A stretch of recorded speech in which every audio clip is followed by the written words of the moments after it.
the Lord. Praise the Lord.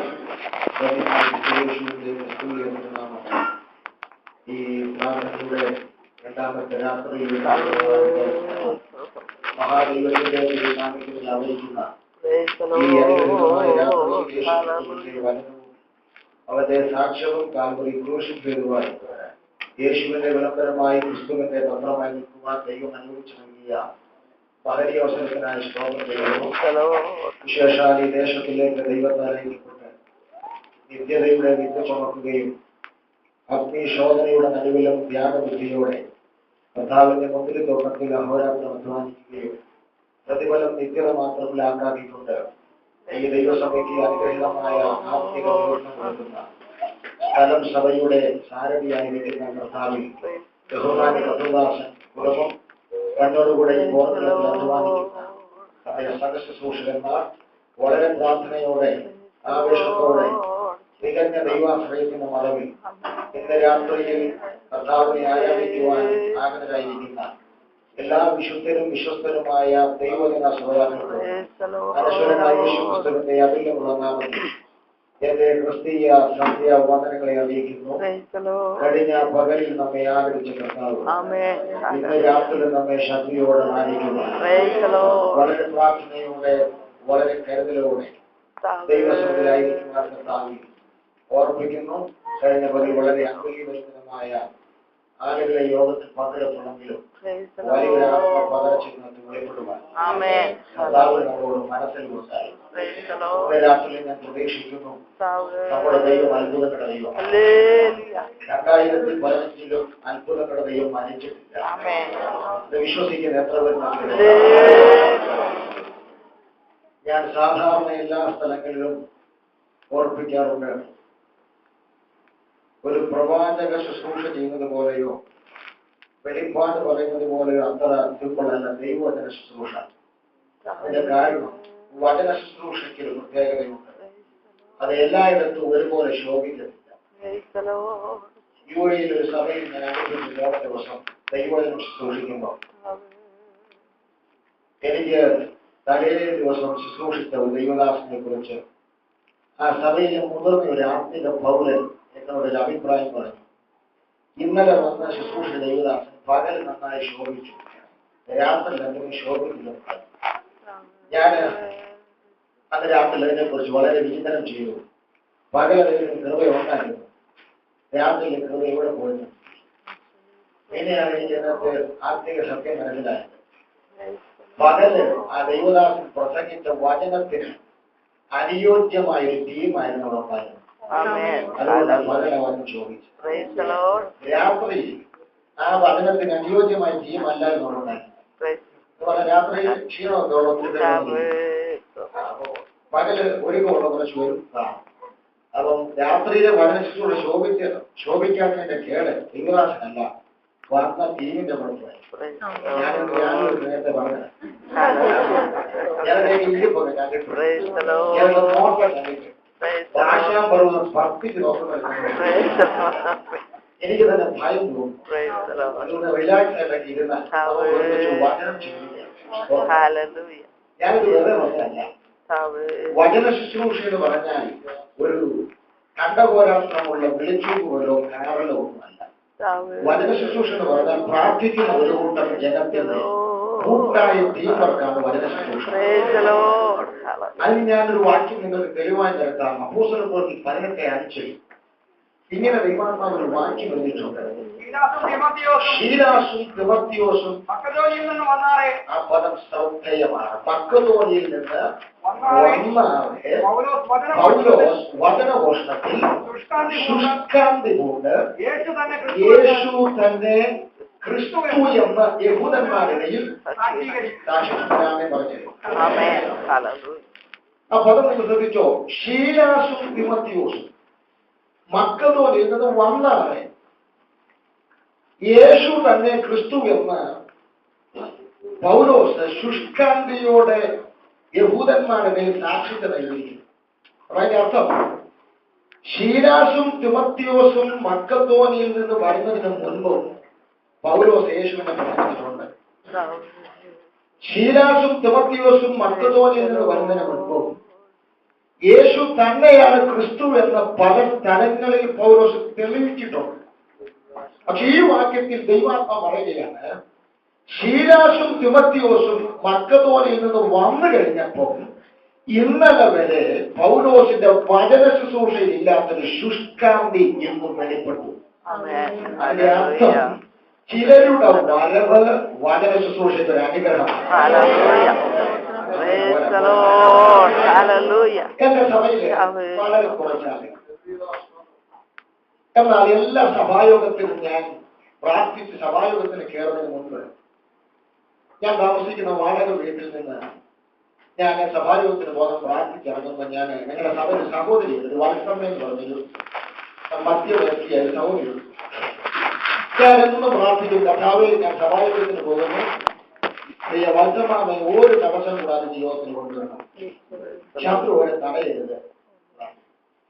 എന്റെ പ്രാർത്ഥന എല്ലാ ഞായറാഴ്ച രാവിലെ ഇത് ആവർത്തിച്ചപ്പോ എന്റെ സഹധർമ്മത്തിൽ ഇത് ശ്രദ്ധിച്ചിട്ട് എന്നോട് ചോദിച്ചു, നമ്മുടെ സഭയിൽ എത്രയോ കൊള്ളാവുന്ന സൗകര്യമായിട്ടുണ്ട്, എത്രയോ സൗകര്യമായിട്ടുണ്ട്, ഇവർക്ക് വേണ്ടിയും പ്രാർത്ഥിക്കാറുണ്ട്, എന്നും ഈ മത്സരമാവെ ടാർഗറ്റ് ചെയ്തതിനെ പ്രാർത്ഥിക്കും.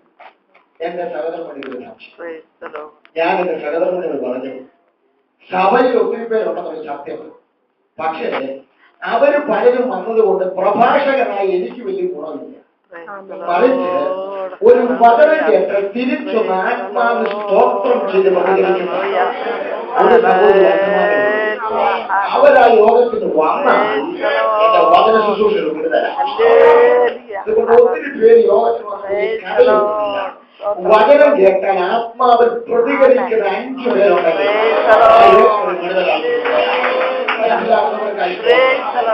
ഒരു സഭയുടെ അസറ്റ് എന്ന് പറഞ്ഞാൽ ആ സഭയിലെ ബാങ്ക് ഡിപ്പോസിറ്റ് അല്ല, വചനം കേട്ടാൽ ആത്മാവിൽ പ്രതികരിക്കുന്ന ജനമാണ്.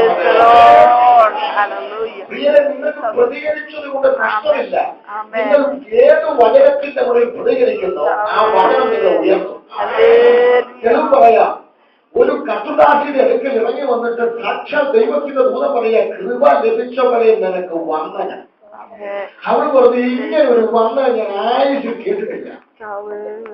എന്നിട്ട് സഹോദരിയോട് ദൂതം പറയുകയാണ്, നിന്റെ ഉദരത്തിൽ ഒരു പുരുഷപ്രജ ഉത്പാദിപ്പിക്കപ്പെടും, ദൈവം നമ്മോടുകൂടെ നഷ്ടമുള്ള ഇമ്മാനുവൽ എന്ന പേർ അവർ വിളിക്കണം. പ്രായത്തിന്റെ പക്വതയുടെ ഒരു സംശയം തിരിച്ചു മറിയ ചോദിച്ചു, പുരുഷനെ അറിയാതെ വിവാഹനിശ്ചയം കഴിഞ്ഞിരിക്കുന്ന എന്നിൽ ഇതെങ്ങനെ സംജാതമാകും? ഉടനെ ദൂതന്റെ മറുപടി, അത്യുന്നതിന്റെ ശക്തി നിന്റെ മേൽ നിലനിടും. മനസ്സിലാകുന്നുണ്ട്? എങ്ങനെ സാധിക്കുമെന്ന് ചോദിച്ചില്ലേ? മറുപടി, അത്യുന്നതിന്റെ ശക്തി നിന്റെ മേൽ നിലനിടും. ഞാൻ വാക്യം വായിച്ചിട്ട് എപ്പോഴും അത്യുന്നതിന്റെ ശക്തി നിന്റെ മേൽ വരുന്നില്ല. ആ ശക്തിയുടെ നിഴൽ തട്ടിയപ്പോ ചരിത്രം കാണാതെ കഴിയുന്നില്ല.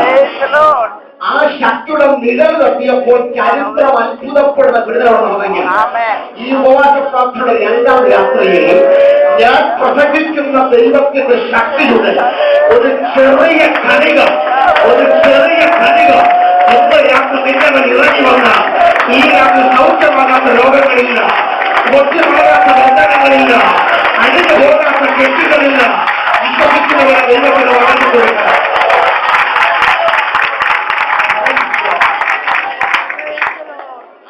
ഈ സഹോദരി ഈ ദൂതം കേട്ടു.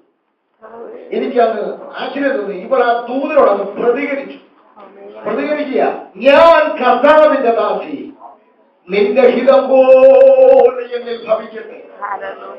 ദൂതിന്റെ മുന്നിൽ പ്രതികരിച്ച മറിയയെ ആ ദൂത് ചരിത്രങ്ങളിൽ ഉയർത്തി നിർത്തില്ല.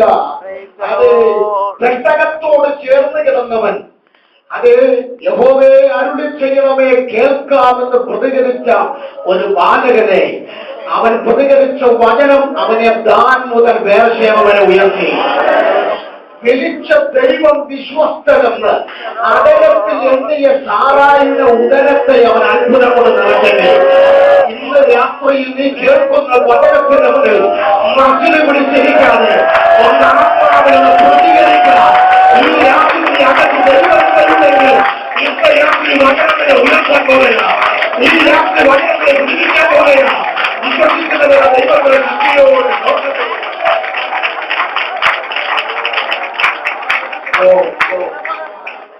ഞാൻ ഉച്ച കഴിഞ്ഞ് മറ്റൊരു മീറ്റിംഗിൽ പ്രസംഗിക്കാൻ വേണ്ടി വളരെ വേഗത്തിൽ ദുബൈയിൽ ചെന്ന് ഞാൻ പ്രസംഗം കഴിഞ്ഞ് മടങ്ങിങ്ങോട്ട് കാറിൽ വരുമ്പോൾ ഞാൻ ഒന്ന് മയങ്ങി, കാറിൽ നിന്ന് മയങ്ങിയപ്പോൾ ദൈവാത്മാവിനോട് 3 കാര്യങ്ങൾ പറഞ്ഞു. അത് പറഞ്ഞിട്ട് ഗുരുവാക്യത്തിൽ കയറും. സ്തോത്രം.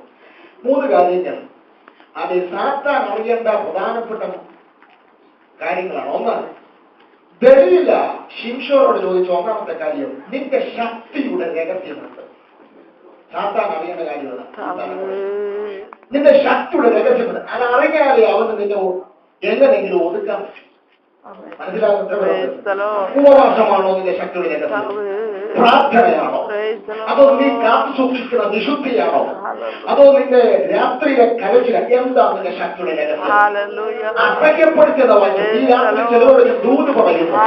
പ്രാർത്ഥിക്കുന്ന ഒരു വിശുദ്ധന്റെ നിലനിൽപ്പിന്റെ രഹസ്യം അറിയാം.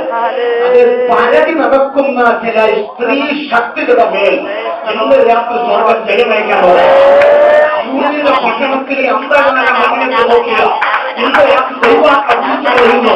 ആരാധിക്കുന്നവരുടെ നിലനിൽപ്പിന്റെ രഹസ്യമറിയാൻ പരതി നടക്കുന്ന ഇസ്രായേലിന്റെ ശക്തികൾ ഇന്ന് രാത്രിയെ കെട്ടുപിടി പൊട്ടട്ടെ.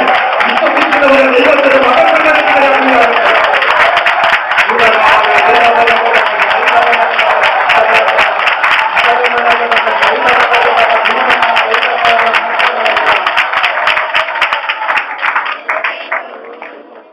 രണ്ടാമത്തെ കാര്യം, നിന്നെ ഏതിനാൽ ഒതുക്കാം.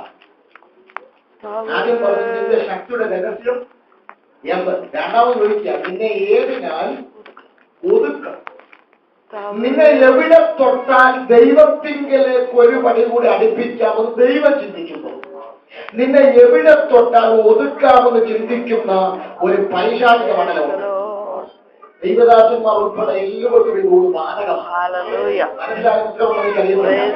നിന്റെ തലമുറയെ തൊട്ടാൽ നിന്നെ ഒതുക്കാമോ? നിന്റെ ജോലിയെ തൊട്ടാൽ നിന്നെ ഒതുക്കാമോ? നിന്റെ ശുശ്രൂഷയെ തൊട്ടാൽ നീ ഒതുങ്ങുമോ?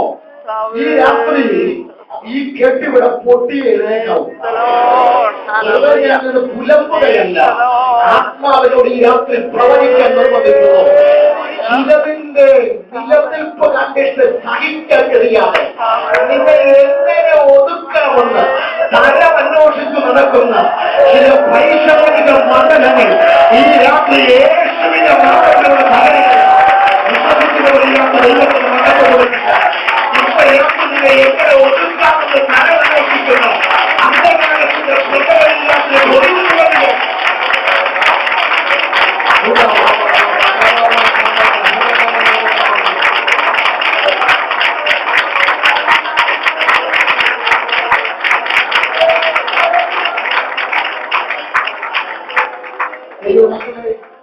എന്റെ ദൈവം എത്ര വിശ്വസ്തനാണെന്നറിയാമോ? ശിംശോനെ കണ്ണു കുത്തിപ്പൊട്ടിച്ചു. ഇന്നലകളിൽ കുന്നുരണ്ടത് പണിഞ്ഞ് ഫയർ കോൺഫറൻസിൽ പ്രസംഗിച്ച ഇന്ന് കണ്ട് മാവാട്ടുന്ന ശുശ്രൂഷയാണ്. പരിഹാസാഭിഷയമായി നാട് അമ്പലത്തിന്റെ ഒരു തൂണിൽ ചങ്ങലയിൽ കെട്ടിക്കിടക്കുമ്പോ ഭക്തർ അനുഗമിച്ചു. അനുഗമിച്ചപ്പോ ദൈവത്തിനോട് കരുണ തോന്നി. ഞാൻ ഈ പറഞ്ഞ ദൈവം വളരെ കണക്ക് കൂട്ടിയ കാര്യം ചെയ്തേ. കാരണം ഇവന്റെ ശക്തി വെച്ചിട്ട് അവന്റെ മുടി കയ്യേലോ കാലേലോ അങ്ങനെ ആയിരുന്നു വെച്ചിരുന്നെങ്കിൽ എവിടെയെങ്കിലും കൈയും കാലും വെട്ടിയ വളർന്ന ചരിത്രമുണ്ട്. എന്റെ നാട് റാമിലെന്നും കൈ വെട്ടിയിട്ട് ഇതുവരെ വളർന്നിട്ട് ഞാൻ വായിക്കും. ദൈവം ശക്തി വെച്ചത് വളരാൻ സാധ്യതയുള്ളിടത്താണ്.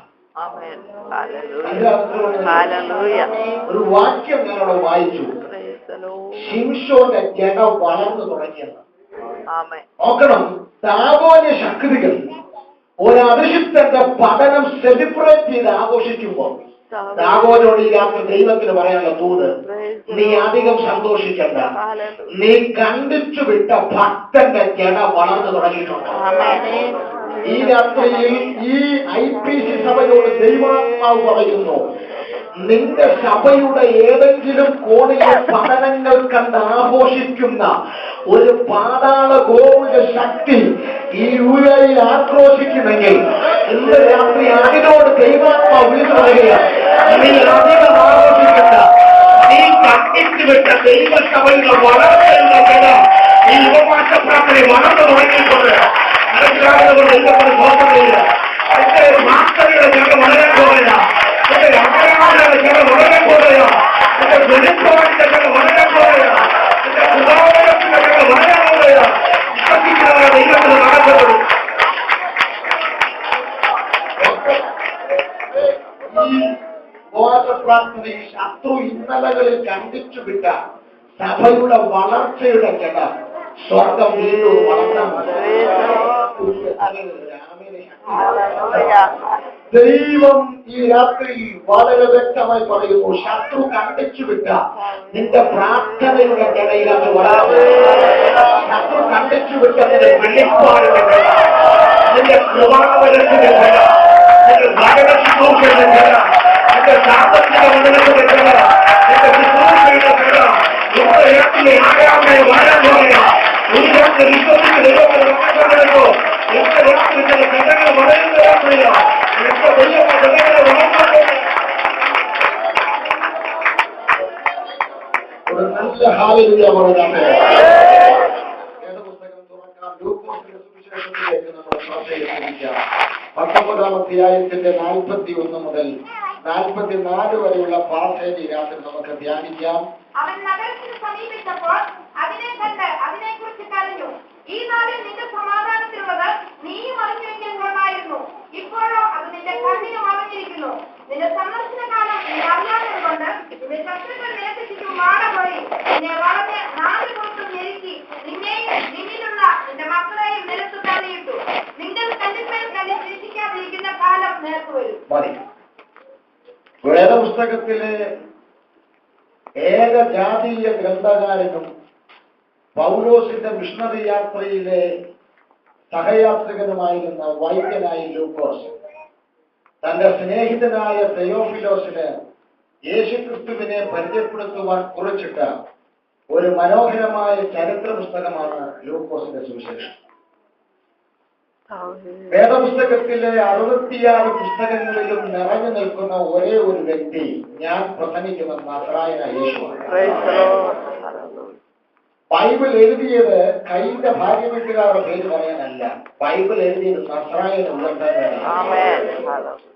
വിശേഷാൽ പഴയ നിയമത്തിലെ 39 പുസ്തകങ്ങൾ പരിശോധിച്ചാൽ യേശുക്രിസ്തുവിന്റെ വരവിനെ എതിരേൽക്കാനുള്ള ഒരുക്കമാണ് പഴയ നിയമത്തിലെ 39 പുസ്തകം. എന്നാൽ പുതിയ നിയമത്തിലേക്ക് വന്നപ്പോൾ യേശുക്രിസ്തുവിന്റെ സമകാലിക ചരിത്രം രേഖപ്പെടുത്തിയിരിക്കുന്ന അനുഗ്രഹീതമായ 4 പുസ്തകങ്ങളെയാണ് 4 സുവിശേഷങ്ങൾ എന്ന പേരിൽ അറിയപ്പെടുന്നത്. അതിൽ ആദ്യം എഴുതിയ സുവിശേഷം മർക്കോസിന്റെ സുവിശേഷമാണ്. എന്നാൽ ഈ സുവിശേഷത്തെ 2 രീതിയിലാണ് എഴുതിയിരിക്കുന്നത്. ഒന്ന് കണ്ടെടുത്ത്, 2 കേട്ടെടുത്ത്. സ്കൂളിൽ പോയിട്ടുള്ളവർ ഒന്ന് കണ്ടെടുത്ത്, ഒന്ന് കേട്ടെടുത്ത്. ആദ്യം എഴുതിയ സുവിശേഷം മർക്കോസിന്റെ സുവിശേഷമാണെങ്കിലും പത്രോസ് പറഞ്ഞു കൊടുത്ത കാര്യമാണ് മർക്കോസ് എഴുതിയത്. അതുകൊണ്ട് ആദ്യത്തെ സുവിശേഷം കേട്ടെഴുതിയത്. എന്നാൽ 1 യോഹന്നാന്റെ ലേഖനം 1-ാം അധ്യായം 1-ാം വാക്യത്തിൽ യോഹന്നാൻ പറഞ്ഞു, ഞങ്ങൾ കേട്ടത് മാത്രമല്ല ഞങ്ങൾ കണ്ടതും സ്വന്തം കൈ കൊണ്ട് തൊട്ടതുമായ. അപ്പോൾ യോഹന്നാന്റെ സുവിശേഷത്തിന്റെ പ്രത്യേകത മറ്റൊരു പറഞ്ഞ് കേട്ടതല്ല, സ്വന്തം കണ്ണുകൾ കൊണ്ട് കണ്ടതാണ് യോഹന്നാൻ എഴുതിയത്. ഈ കഴിഞ്ഞ ദിവസം ബാലരമയുടെ ഡൈജസ്റ്റ് ഞാനിങ്ങനെ വായിച്ചു. ഇടയ്ക്കൊക്കെ അത് നോക്കണം. അതിനകത്തൊരു സയന്റിസ്റ്റ് പറഞ്ഞിരിക്കുകയാണ്, ഈ ലോകത്തിലെ ഏറ്റവും വലിയ ക്യാമറ എന്ന് പറയുന്നത് മനുഷ്യന്റെ കണ്ണാണ്. അതേപോലെ പറഞ്ഞത് ഒരു ദിവസം 2 ലക്ഷം ഫോട്ടോ ക്ലിപ്പുകൾ ഒരു മനുഷ്യന്റെ കണ്ണിൽ പതിയുമെന്നാണ് പറഞ്ഞത്. അപ്പൊ ഒരു ദിവസം 2 ലക്ഷം ആണെങ്കിൽ ഒരു മാസം എത്രയാണെന്നുള്ള കാര്യം ഇവിടെ നിന്ന് കൂട്ടാൻ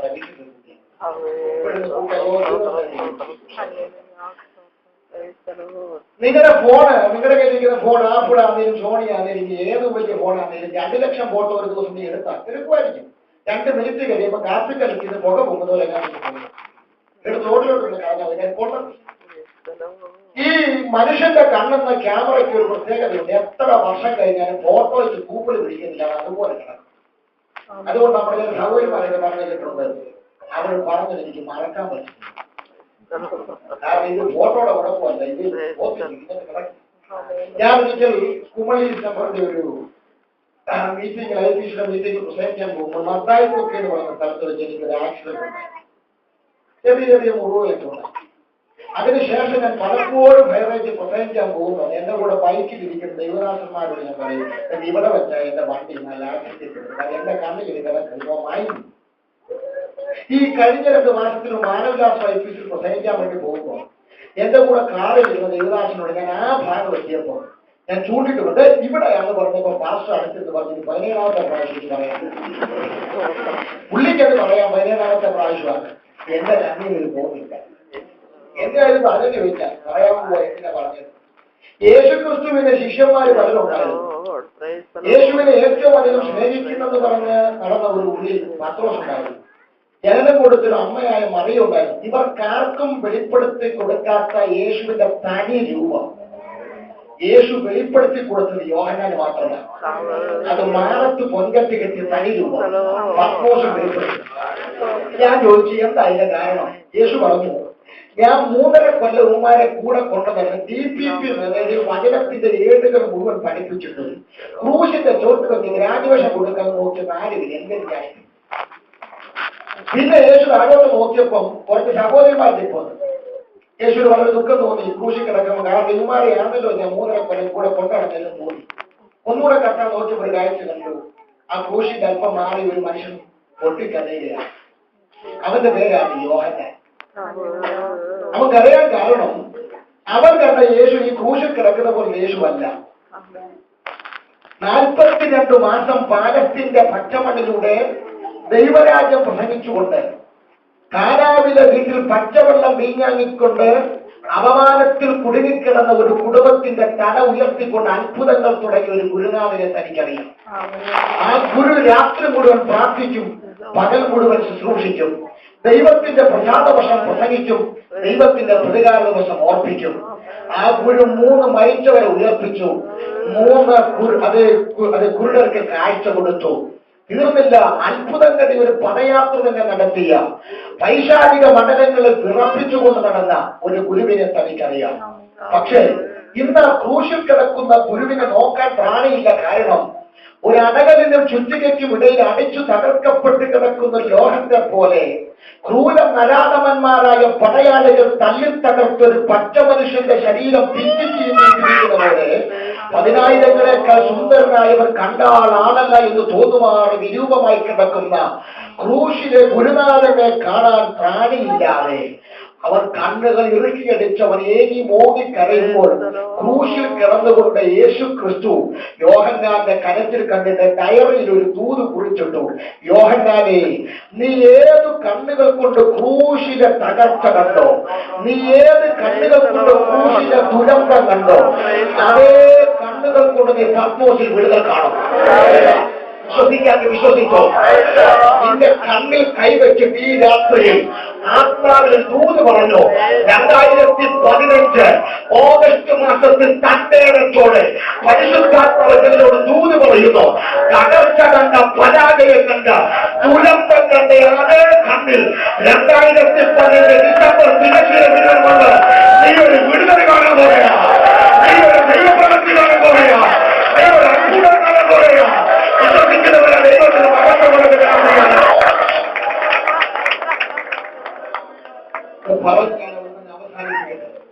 എന്നാൽ ലൂക്കോസിന്റെ സുവിശേഷത്തിലേക്ക് നമുക്ക് മടങ്ങി വരാം. സ്തോത്രം. ഈ 4 സുവിശേഷങ്ങളിൽ 4 ദൈവദാസന്മാർക്ക് 4 വെളിപ്പാട് കിട്ടിയ യേശുവിനെ കുറിച്ച്. മത്തായിക്കിന്റെ വെളിപ്പാട് അവർ യഹൂദന്മാരുടെ രാജാവാണ്. അതുകൊണ്ടാണ് മത്തായി വംശാവലി എഴുതി. കാരണം രാജാവിനെ കുറിച്ച് പറയുന്നത് കുടുംബപാരമ്പര്യം പറയണം.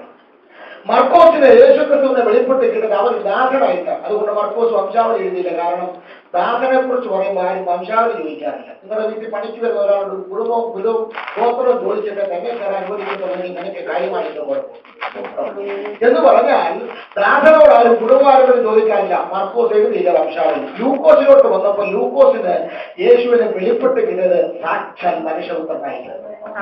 എനിക്ക് ഒത്തിരി സന്തോഷമുണ്ട്. കേരളക്കരയിൽ കുട്ടികളിലും നട കാണാം. ഒറ്റ ദൈവങ്ങളാണ്. ഞാൻ ഇന്നലെ ഒരാളോട് പറഞ്ഞു, ഇടയ്ക്കൊക്കെ വെക്കേഷൻ നാട്ടിൽ പോകുമ്പോൾ അയലോക്കക്കാരെയൊക്കെ ശരിക്ക് കണ്ടിട്ട് വേണം വരാൻ. കാരണം അടുത്ത പ്രാവശ്യം നീ ചെല്ലുമ്പോൾ ചിലപ്പോൾ ആളുകൾക്ക് വന്ന് മാറി പിന്നെ ഇവിടെ കാണാൻ പറ്റില്ല, ക്യൂരിക്കേണ്ടി വരും. അതുകൊണ്ട് നേരത്തെ കണ്ടോണം. സ്വന്തം ഞാൻ പറഞ്ഞതിന്റെ അർത്ഥം കേരളം ഇന്ന് ആളുകളുടെ കാര്യമാണ്. പക്ഷെ അവരും ഞാൻ പ്രസംഗിക്കുന്ന നസ്രായനും തമ്മിൽ വ്യത്യാസമുണ്ട്. ഇവിടെ മനുഷ്യൻ ദിവസം ദൈവമായി മാറുമ്പോൾ ഞാൻ പ്രസംഗിക്കുന്ന നസ്രായൻ മനുഷ്യൻ ദൈവമായതല്ല, സാക്ഷാൽ ദൈവം മനുഷ്യനെ എന്നാൽ യോഹന്നാനിലേക്ക് വന്നപ്പോൾ വെളിപ്പാടിന്റെ മൂർച്ച കൂടി. യോഹന്നാൻ പറഞ്ഞു, അവനൊരു രാജാവ് മാത്രമല്ല, അവനൊരു ദാസൻ മാത്രമല്ല, അവനൊരു മനുഷ്യപുത്രൻ മാത്രമല്ല, അവൻ സാക്ഷാൽ ദൈവപുത്രൻ. രക്ഷിക്കപ്പെട്ട് സ്നാനപ്പെട്ട ആത്മനിറവ് ദൈവത്തെ ആരാധിക്കുന്ന ഒരു ദൈവവൈദ്യ ഈ രാത്രി അഭിമാനത്തോടെ ലോകത്തോട് വിളിച്ചു പോയി കഴിയുന്ന കാര്യം, ഞാൻ ആരാധിക്കുന്ന ദൈവം അവൻ സാക്ഷാൽ ദൈവപുത്രൻ. എന്നാൽ ലൂക്കോസിന്റെ സുവിശേഷത്തിലേക്ക് വന്നാൽ 1 മുതൽ അധ്യായങ്ങളൊന്നും വ്യാഖ്യാനിക്കാൻ സമയമില്ലാത്തതുകൊണ്ട് 19-ാം അധ്യായത്തിൽ മാത്രം നിൽക്കുന്നു. സ്തോത്രം.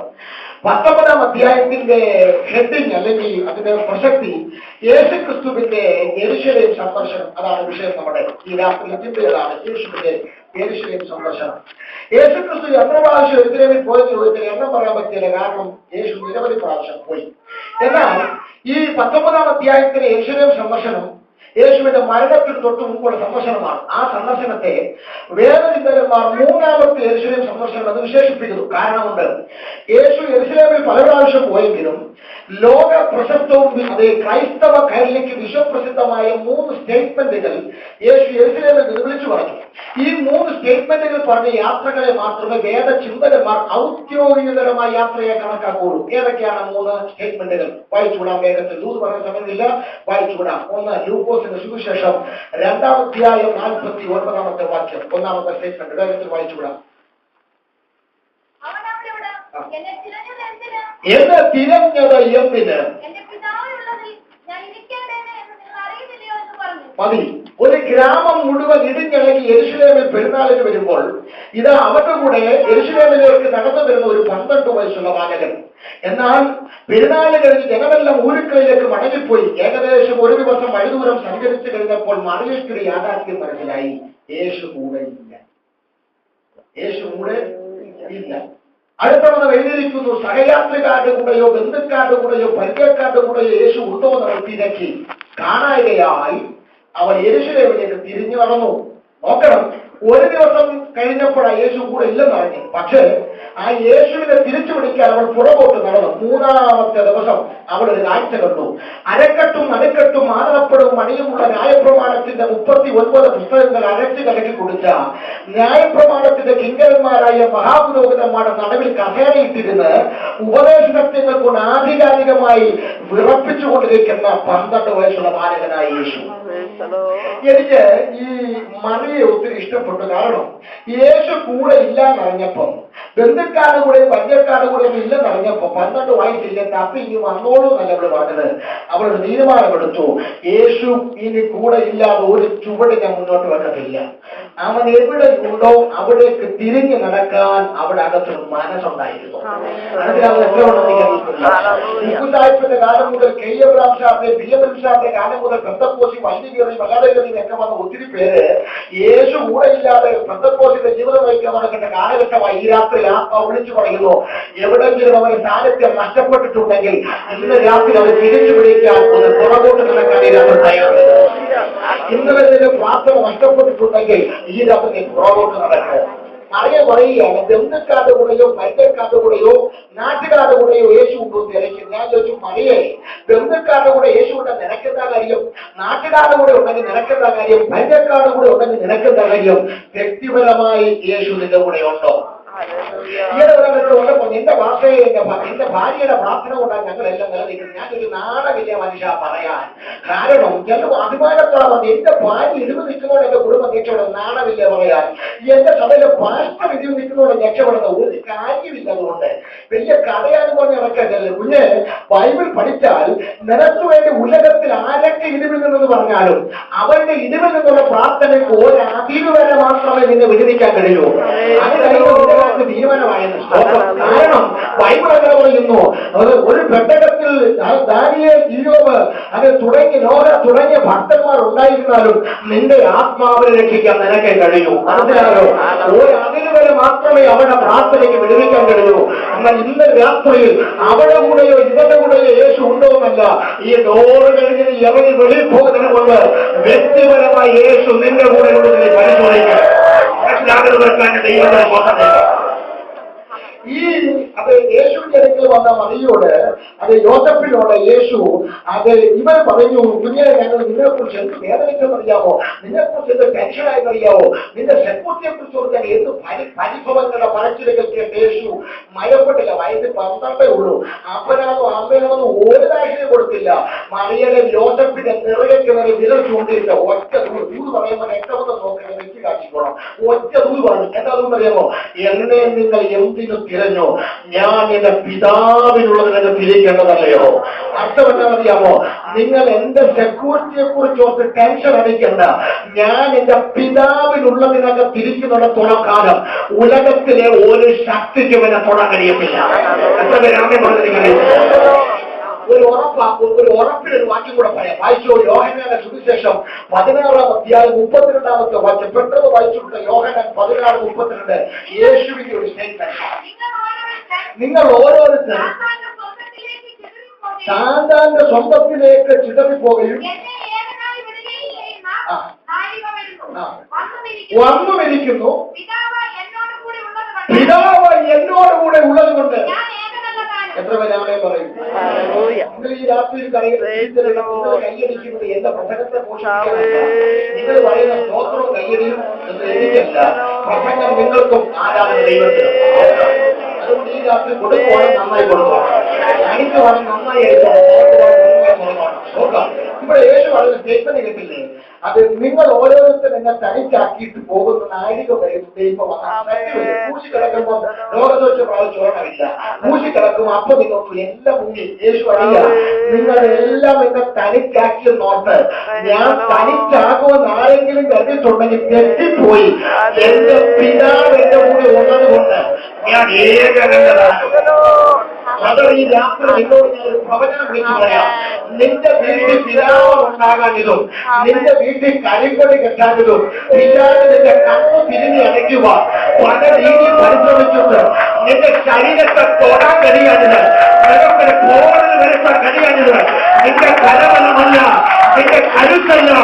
എന്റെ പിതാവ് നിന്റെ കൂടെ ഉള്ളതുകൊണ്ട് ഇതിനകത്ത് വിശ്വസിക്കുന്നവർക്ക് ഇതിനകത്ത് അടങ്ങിയിരിക്കാൻ കഴിയത്തില്ല. എന്റെ പിതാവ് നിന്റെ കൂടെ ഉള്ളതുകൊണ്ടാണ് ദൈവത്തിനകത്ത് വളർന്നു വരുന്നത്.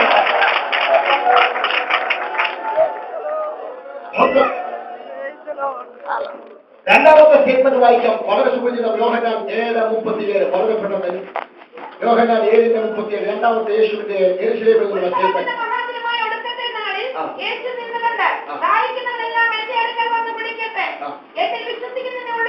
രണ്ടാമത്തെ സ്റ്റേറ്റ്മെന്റ് ഇതാണ്: ദാഹിക്കുന്നവരെല്ലാം എന്റെ അടുക്കൽ വന്ന്. ഇതിനെക്കുറിച്ച് വിവരിക്കാൻ സമയമില്ല. ഈ സ്റ്റേറ്റ്മെന്റാണ് യേശുവിനെ ക്രൂശിക്കാൻ യഹൂദന്മാർക്ക് പ്രചോദനമായത്. അവൻ മറ്റൊരു മതം ഉണ്ടാക്കാൻ പോകുന്നുവെന്ന് ധ്വനി തൊടുന്ന ഒരു സ്റ്റേറ്റ്മെന്റാണ്. അതിനെക്കുറിച്ച് പറയുന്നില്ല. മൂന്നാമത്തെ സ്റ്റേറ്റ്മെന്റിലേക്ക് വരാം. ലൂക്കോസ് 19-ാം അധ്യായം 45-ാം വാക്യം. 44 വരെ ഞാൻ വായിപ്പിച്ചുള്ളൂ. 45-ാം വാക്യം മൂന്നാമത്തെ സ്റ്റേറ്റ്മെന്റ്.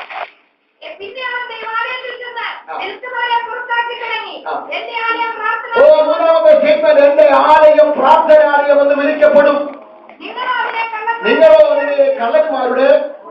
എനിക്ക് ഒത്തിരി സന്തോഷം തോന്നി സ്റ്റേറ്റ്മെന്റ്. കാരണം യേശു യെരൂശലേം ദേവാലയത്തിൽ വന്നപ്പോൾ ഹൃദയം തകർന്ന കാഴ്ചയുണ്ട്. എന്താന്ന് ചോദിച്ചാൽ, ദേവാലയത്തിൽ ഇപ്പൊ ബിസിനസ്സുകാരെ പിടിച്ചെടുത്തിരിക്കുക. ദേവാലയം അതിനെക്കുറിച്ച് വിവരിച്ചാൽ നിങ്ങൾ പറഞ്ഞു. ദേവാലയം ഇപ്പൊ ആത്മീയയുടെ കയ്യില് മൊത്തം അത് ബിസിനസിന്റെ ഗുണ്ടാത്തരവുമാണ് കയ്യില് ദേവാലയം. യേശുവിന് ഇത് കണ്ടിട്ട് സഹിച്ചില്ല. പുള്ളിയൊരു ചാട്ടവാണ് വിൽക്കുന്നവരെയും വാങ്ങുന്നവരെയും ചെയ്യുന്നു, പുറത്താക്കി. അവിടെ നിന്നോട് ഒറ്റ പ്രഖ്യാപനം. ഒരു കൈ ചാട്ടവാട് പിടിച്ചിട്ട് ഒറ്റ പ്രഖ്യാപനം: എന്റെ ആലയം പ്രാർത്ഥനാലയം. ഇത് പ്രാർത്ഥനയ്ക്കുള്ള ആലയം, എന്നൊക്കെ ബിസിനസ് നടത്തുന്ന ആലയമല്ല.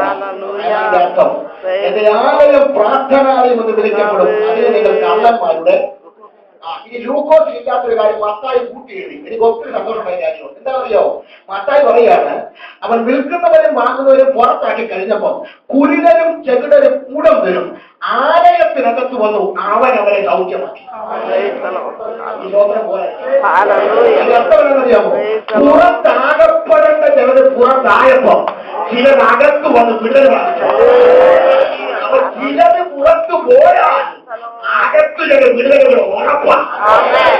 പുറത്തു പോയവരെ കുറിച്ച് ഒത്തിരി ദുഃഖിക്കുന്ന അത് പോയതല്ല, തമ്പുരാൻ പുറത്താക്കിയതാണ്. പുറത്തായാൽ അകത്ത് വിടുതലാണ്. പറയാം, ന്യായപ്രമാണ നിയമം അനുസരിച്ച് കുരുടനും ചെറുടനും പുറത്തരും ആലയത്തിന്റെ തെപ്പെ പോലും കയറാൻ അനുവാദമില്ല. പക്ഷെ ബൈബിൾ എഴുതിയിരിക്കുന്നു, ചിലത് പുറത്തായപ്പോ വിലക്കപ്പെട്ട ചിലത് അകത്തു വന്ന് വിടുതൽ കാണിച്ചു.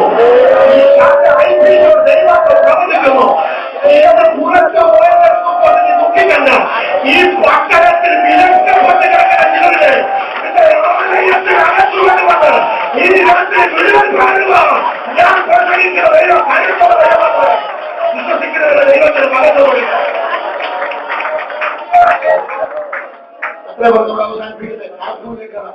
അപ്പോൾ ഈ 19-ാമത്തെ യേശു ക്രിസ്തുവിന്റെ യെരൂശലേം സന്ദർശനം വായിക്കാം. 1-ാമത്തെ വാക്യം. എവിടെ നിന്നാണ് യാത്ര തുടങ്ങിയത്?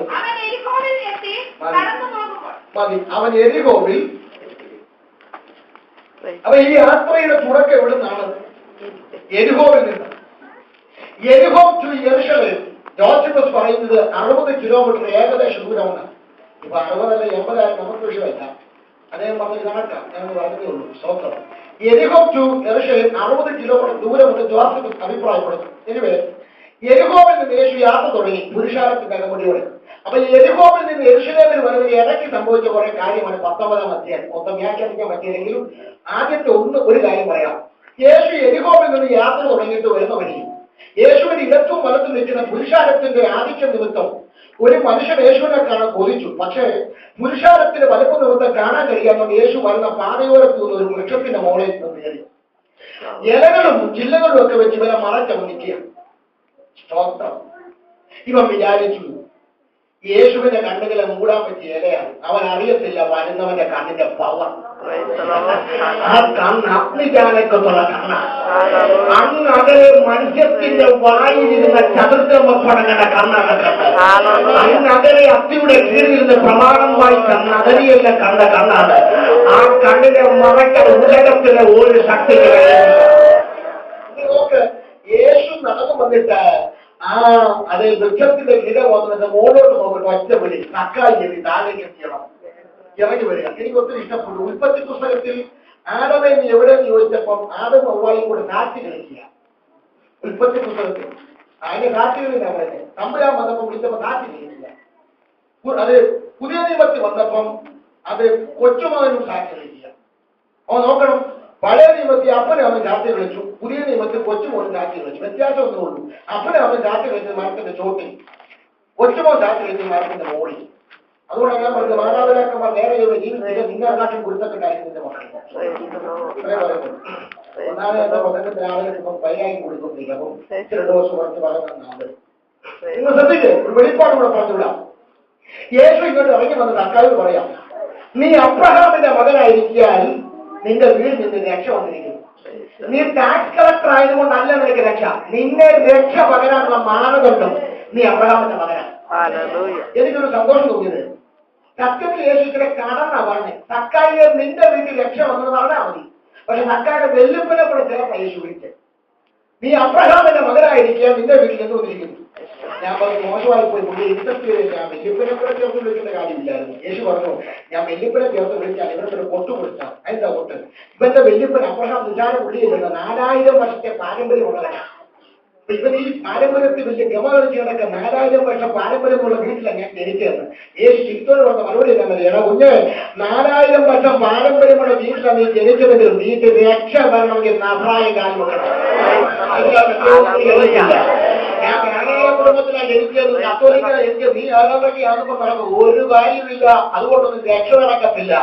അകത്ത് രക്ഷ പിടിപ്പെടണമെങ്കിൽ നസ്രായനകത്ത് വേണം. ഈ യേശു പറയുകയാണ്, എനിക്ക് സന്തോഷം തോന്നി, നീ അബ്രഹാമിന്റെ മകനായതുകൊണ്ടാണ് നിനക്ക് രക്ഷ.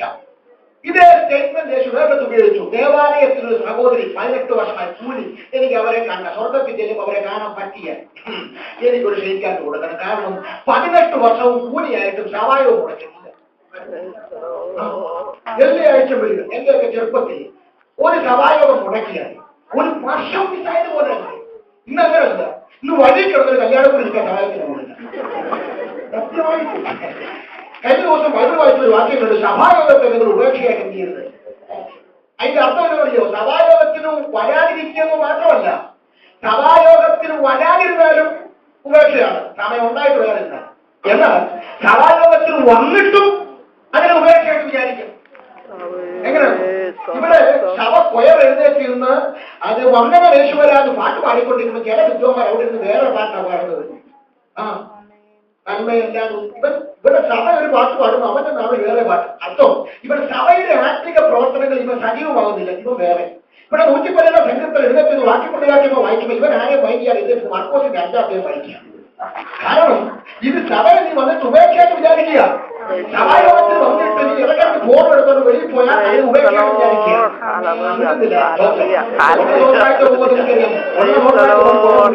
ഏതായാലും ഒന്നേ വിളിക്കുന്ന നന്നായി പാട്ടിട്ടേ പോകത്തുള്ളൂ. ഏതായാലും കേട്ടോ, ഇത് രണ്ട് യോജന മിസ് കോൾ അടിക്കുക, മെസ്സേജ് അടിക്കുക. ഇതിന് ഉപേക്ഷയായിട്ട് വിചാരിക്കും. നിന്റെ മേൽ വരാൻ പോകുന്ന ആട്ടിയാത്ര ഭാഷകാരിക്കും അറിയാം. ഇന്ന് രാത്രി പെരുമാറുമ്പോൾ വന്നെങ്കിൽ നീ ഒരു ഉപേക്ഷയായിട്ട് വിചാരിക്കുന്നത്. ഈ രാത്രി ഈ യോഗമല്ല, ഇവിടെ വന്നിരിക്കുന്ന ഒരു സാധാരണ അവർ ആകാശത്തെ നിർമ്മിച്ചവനാ, സ്ഥിരമായ വസ്ത്രത്തിൽ വെച്ചവനാ, ദേവങ്ങളെ ചേർക്കുന്നവനാ, ഇവിടെ അവന്റെ കാലത്ത് അനുഭവിക്കുന്നവർക്കാണ് ദൈവങ്ങളെ ബോധം വരിക. ഈ ഇവിടെ 18 വർഷമായി എല്ലാ യോഗത്തിലും. ഈ കഴിഞ്ഞ ദിവസം ഒരാളെ വെച്ചിട്ട് എന്താ യോഗത്തിൽ അവൻ പറയും പാർട്ടിക്ക് കിട്ടുക. ഞാൻ പറഞ്ഞു, നിങ്ങൾ തമ്മിൽ കുത്തുവാള എടുപ്പിച്ചില്ലെങ്കിൽ നീ എന്റെ പേര് മാറ്റുന്നതാണ്. ഇവിടെ പാർക്കിങ് കിട്ടിയെന്ന് പറഞ്ഞു. യോഗത്തിൽ പാർക്കിങ് വേണമെന്ന് അറിയാമെന്ന് നേരത്തെ വീട്ടിൽ പറഞ്ഞു. ഞാൻ നിങ്ങൾ പറയട്ടെ, 18 വർഷമായ സ്ത്രീ അവളോട് കഥ പറയുക, നീ അബ്രഹാമിന്റെ മകളായിരിക്കാൻ നിന്റെ ബന്ധനത്തെ ഞാൻ അടിക്കും. അബ്രഹാമിന്റെ മകനെന്നുള്ള പദം എന്ന പദവിയാണ്. യേശുവോ അബ്രഹാമിന്റെ മകനായ രക്ഷ, അബ്രഹാമിന്റെ മകളായിരിക്കാൻ നിന്റെ ബന്ധനത്തെ അടിക്കും. അർത്ഥം അബ്രഹാമിന്റെ മക്കൾ ബന്ധിക്കപ്പെടാൻ പാടില്ല. രാത്രി എന്റെ ഹൃദയം യഥാർത്ഥ ലേഖനം പറയുക, അബ്രഹാമിന്റെ ഈ അനുഗ്രഹം ക്രിസ്തുവേശുവിൽ കൂടെ ജാതികളായി പാവപ്പെട്ട എന്നിൽ വന്നിരിക്കുന്നു. ലോകത്തിൽ വന്നിരിക്കുന്ന നിങ്ങളുടെ സാധാരണക്കാരല്ല, അബ്രഹാമിന്റെ അധികാരം പ്രാപിച്ചവര. ഈ രാത്രി നിന്നെ ബന്ധിക്കുന്ന സകല പൈസാധിക മതങ്ങളെയും സകല രോഗങ്ങളെയും സകല ദുരാപായങ്ങളെയും ഈ രാത്രി യേശുവിന്റെ നാമത്തിൽ ഈ അബ്രഹാമിന്റെ മകനല്ലയോ, ഈ അബ്രഹാമിന്റെ മകനല്ലയോ, ഈ രാത്രി സ്വർഗ്ഗം അഴിച്ചുവിടുക.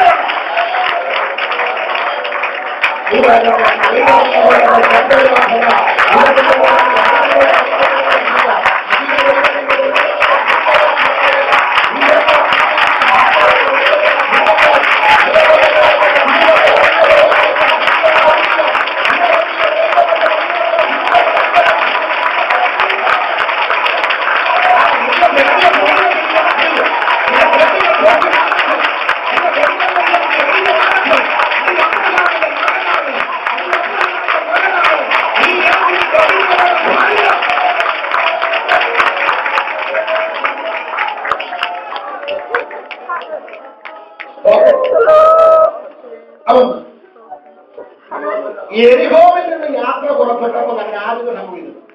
പിന്നെ അത് സംഭവിച്ചാൽ അറിയാം. യേശുക്രിസ്തു യെരുശലേം ദേവാലയം അടുത്തത് കൊണ്ടും ദൈവരാജ്യം സമീപിച്ചൊരു ഉപമ പറഞ്ഞു. ഉപമ എഴുതിയിട്ടുണ്ട്, വീട്ടിൽ വായിക്കാം. പിന്നെ യേശു ഉപമ പറഞ്ഞിട്ട് മുന്നോട്ട് വരിക. പുരുഷാരത്തിന്റെ അകമ്പടിയോട് മുന്നോട്ട് വരുമ്പോൾ ഒലിവുമലയ്ക്ക് സമയമുള്ള മേൽഭാഗിക്കും പ്രധാനിക്കും ഇടയിൽ വന്നപ്പോൾ തന്റെ ജനനത്തിന് 450 വർഷങ്ങൾക്ക് മുമ്പ് സെക്കരിയാവ് പറഞ്ഞ പ്രവചനം നിവർത്തിക്കാൻ 2 ശിഷ്യന്മാർ എതിരെയുള്ള ഗ്രാമത്തിൽ നിന്ന് കയറെ അടിക്കാം. യേശുക്രിസ്തുവിന്റെ ശിഷ്യന്മാരുടെ ഏറ്റവും വലിയ കണക്ക് പറയുന്നത് കൊരിന്ത്യർ ലേഖനം പറയുകയാണ്. അവൻ ഉയർത്തെഴുന്നേറ്റതിന് ശേഷം 500-ലധികം ശിഷ്യന്മാർക്ക് പ്രത്യക്ഷമായി. അപ്പൊ യേശുക്രിസ്തുവിന്റെ ശിഷ്യന്മാരുടെ ഏറ്റവും വലിയ കണക്കെത്ര? 500. പിന്നെ ലൂക്കോസ് 10 പറയുന്നത് അവൻ വേറെ 70 പേരെ അയച്ചു. അപ്പൊ 500 കഴിഞ്ഞാൽ പിന്നെ എത്ര? 70. പിന്നെ പറയുന്നത് ഗ്രൂപ്പ് 12. അത് സ്പെഷ്യലാ. കൂടെ ഇരിക്കാനും പ്രസംഗിപ്പാനും അയക്കാനും ഭൂതങ്ങളെ പുറത്താക്കാൻ 12 സ്പെഷ്യൽ. പിന്നെ താഴോട്ട് വന്നപ്പോ 12 ഒരു തെരഞ്ഞെടുപ്പ് 3. ഞാൻ ചോദിച്ചു കർത്താവ് പക്ഷപാതമല്ലേ കഴിഞ്ഞ മോശമായി 12 3. കർത്താവ് മോശമായ പൗലോസ് മറുപടി പറഞ്ഞു 3 പേര് മറുരൂപമലയിലെ മഹത്വം കാണുവാൻ യായബോസിന്റെ വീട്ടിലെ ഉയർപ്പിന് സാക്ഷ്യം കൊടുക്കാൻ യഥസമരയിലെ അവസാനത്തെ പ്രാർത്ഥനയ്ക്ക് 3 പേരെ തെരഞ്ഞെടുത്തു. എന്തിനാ ഈ 3 പേര്? അവരെ കുറിച്ച് പൗലോസ് പറയുന്നു കേഫാവ് യാക്കോബ് യോഹന്നാൻ ഇവർ പുതിയ നിയമസഭയുടെ തൂണുകൾ അത്രേ. 12 തൂണുകൾക്ക് എന്റെ സഭയിൽ ഒത്തിരി സഹോദരന്മാരൊക്കെ ഉണ്ടെങ്കിൽ എന്നെ ഇവിടെ ഒരു കൺവെൻഷൻ പ്രാർത്ഥനയ്ക്ക് പ്രസംഗിക്കാൻ വിളിച്ചത് ഞാൻ സഭയിലുള്ള എല്ലാ സഹോദരന്മാരും കൊണ്ടുപോയി. അതിനകത്തൊന്ന് തിരഞ്ഞെടുത്ത എനിക്ക് ബോധിച്ച 2 പേരെ കൊണ്ടായിരിക്കും കാലയളവിലേക്ക് കൊണ്ടുപോകും. കാരണം എല്ലാവരെയും കൊണ്ടുപോയുള്ള പ്രശ്നമുണ്ട്. ചിലരെ കൊണ്ട് പോയാൽ ഞാൻ പ്രസംഗിച്ചുകൊണ്ടിരിക്കും അവരോട് നാം കിടക്കുകയും അവരോട് വേറെ ബിസിനസ് ആളുകൾ പറയും പാസ്വേഡ് വന്ന പുള്ളി ആരാധിച്ചു കുഴപ്പമില്ല. എന്നാൽ ഈ തിരഞ്ഞെടുത്ത സകലത്തിലെ തൂണുകളുണ്ട്. ഇത്ര നല്ല ഒത്തിരി തൂണുകൾ. ആ തൂണിനെ കൊണ്ട് പോയാൽ പ്രസംഗം മോശം അതിനെ അടിച്ച് കൈ കഴിച്ച് മൂപ്പിച്ചു. നമുക്ക് എല്ലാവരും കൂടെ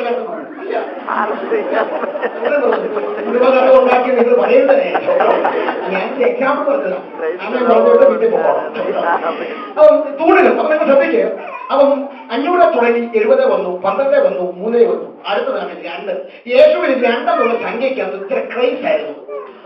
അതിന്റെ കാര്യം സുവിശേഷ എണ്ണത്തിന് അയച്ചപ്പോൾ 2 വിട്ടു, മാലികപുരം എടുക്കപ്പെട്ടപ്പോൾ 2 വിട്ടു, കഴുത എടുക്കപ്പെട്ടപ്പോൾ 2 വിട്ടു. യോഹന്നാനിൽ യേശു പറയുക ഭൂമിയിൽ 2 പേർ ഐക്യമതപ്പെട്ടാൽ അതെന്താ 500 ഐക്യമതപ്പെട്ടാൽ 70 ഐക്യമതപ്പെട്ടാൽ 12 ഐക്യമതപ്പെട്ടാൽ പോട്ടെ 3 ഐക്യമതപ്പെട്ടാൽ പറയാൻ കർത്താവിന് അറിയാം ഭൂമിയിൽ ഐക്യമതപ്പെടാൻ കഴിയുന്ന 2 പേർ മാത്രമാണ്. അപ്പൊ സഭയ്ക്ക് അടി ഉണ്ടായിരിക്കുന്നുള്ളത് 2 ഐക്യമതപ്പെടാൻ പറ്റും. അപ്പൊ നിങ്ങൾ നോക്കിയേ 500 തുടങ്ങി 70 വന്നു, 12 വന്നു, 3 വന്നു, 2 വന്നു. പക്ഷെ സ്വർഗത്തിൽ പോയ കാര്യം പറഞ്ഞപ്പം കഥാ പറയാം 2 പേരുടെ കിടക്കുമ്പോൾ കിടക്കും. രാവിലെ ഇരുന്നേക്ക് ഒന്നൊക്കെ അടിച്ചാനെ കാണുകയില്ല, അല്ലെങ്കിൽ അമ്മയെ കാണുകയില്ല. അർത്ഥം 500 തുടങ്ങി സ്വർഗത്തിൽ പോയത് ഒന്നാണ്. സ്വർഗത്തിൽ പോയത് 500 തുടങ്ങി സ്വർഗത്തിൽ പോയത്. അപ്പൊ 500 പേരുള്ള സഭയ്ക്കകത്ത് ഒരാളെ ഭൂളെന്ന് പറഞ്ഞാൽ നിങ്ങൾക്ക് വിഷമുണ്ടാവും.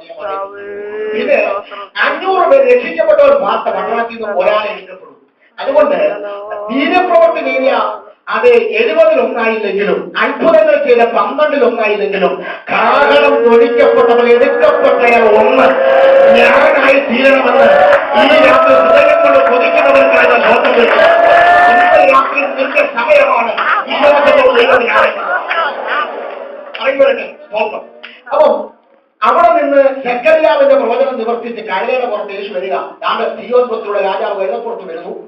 അത് ഉടനെ കുരുത്തോലയും ഒലിവിലേക്ക് വെട്ടി നിലത്തോട്ടിട്ടു, വസ്ത്രങ്ങളുടെ മേലങ്കികൾ ഊരിയിട്ടു. യേശു ക്രിസ്തു വരുമ്പോൾ ഇടത്തും വലത്തും നിന്ന് ജനം അങ്ങോട്ട് സെലിബ്രേഷൻ തുടങ്ങി. അവരങ്ങോട്ട് പ്രൈസാമ്പക്ഷിപ്പ് തുടങ്ങി. ഇടത്തും വലത്തും നിന്ന ജനം അവർ പാടുക ഹോശന്ന കർത്താവിന്റെ നാമത്തിൽ വരുന്നവൻ. ഓ സെലിബ്രേഷൻ ഭയങ്കര. ഞാൻ പറയാറുണ്ട് യേശു ഉള്ളിടത്ത് സെലിബ്രേഷൻ ഉണ്ട്.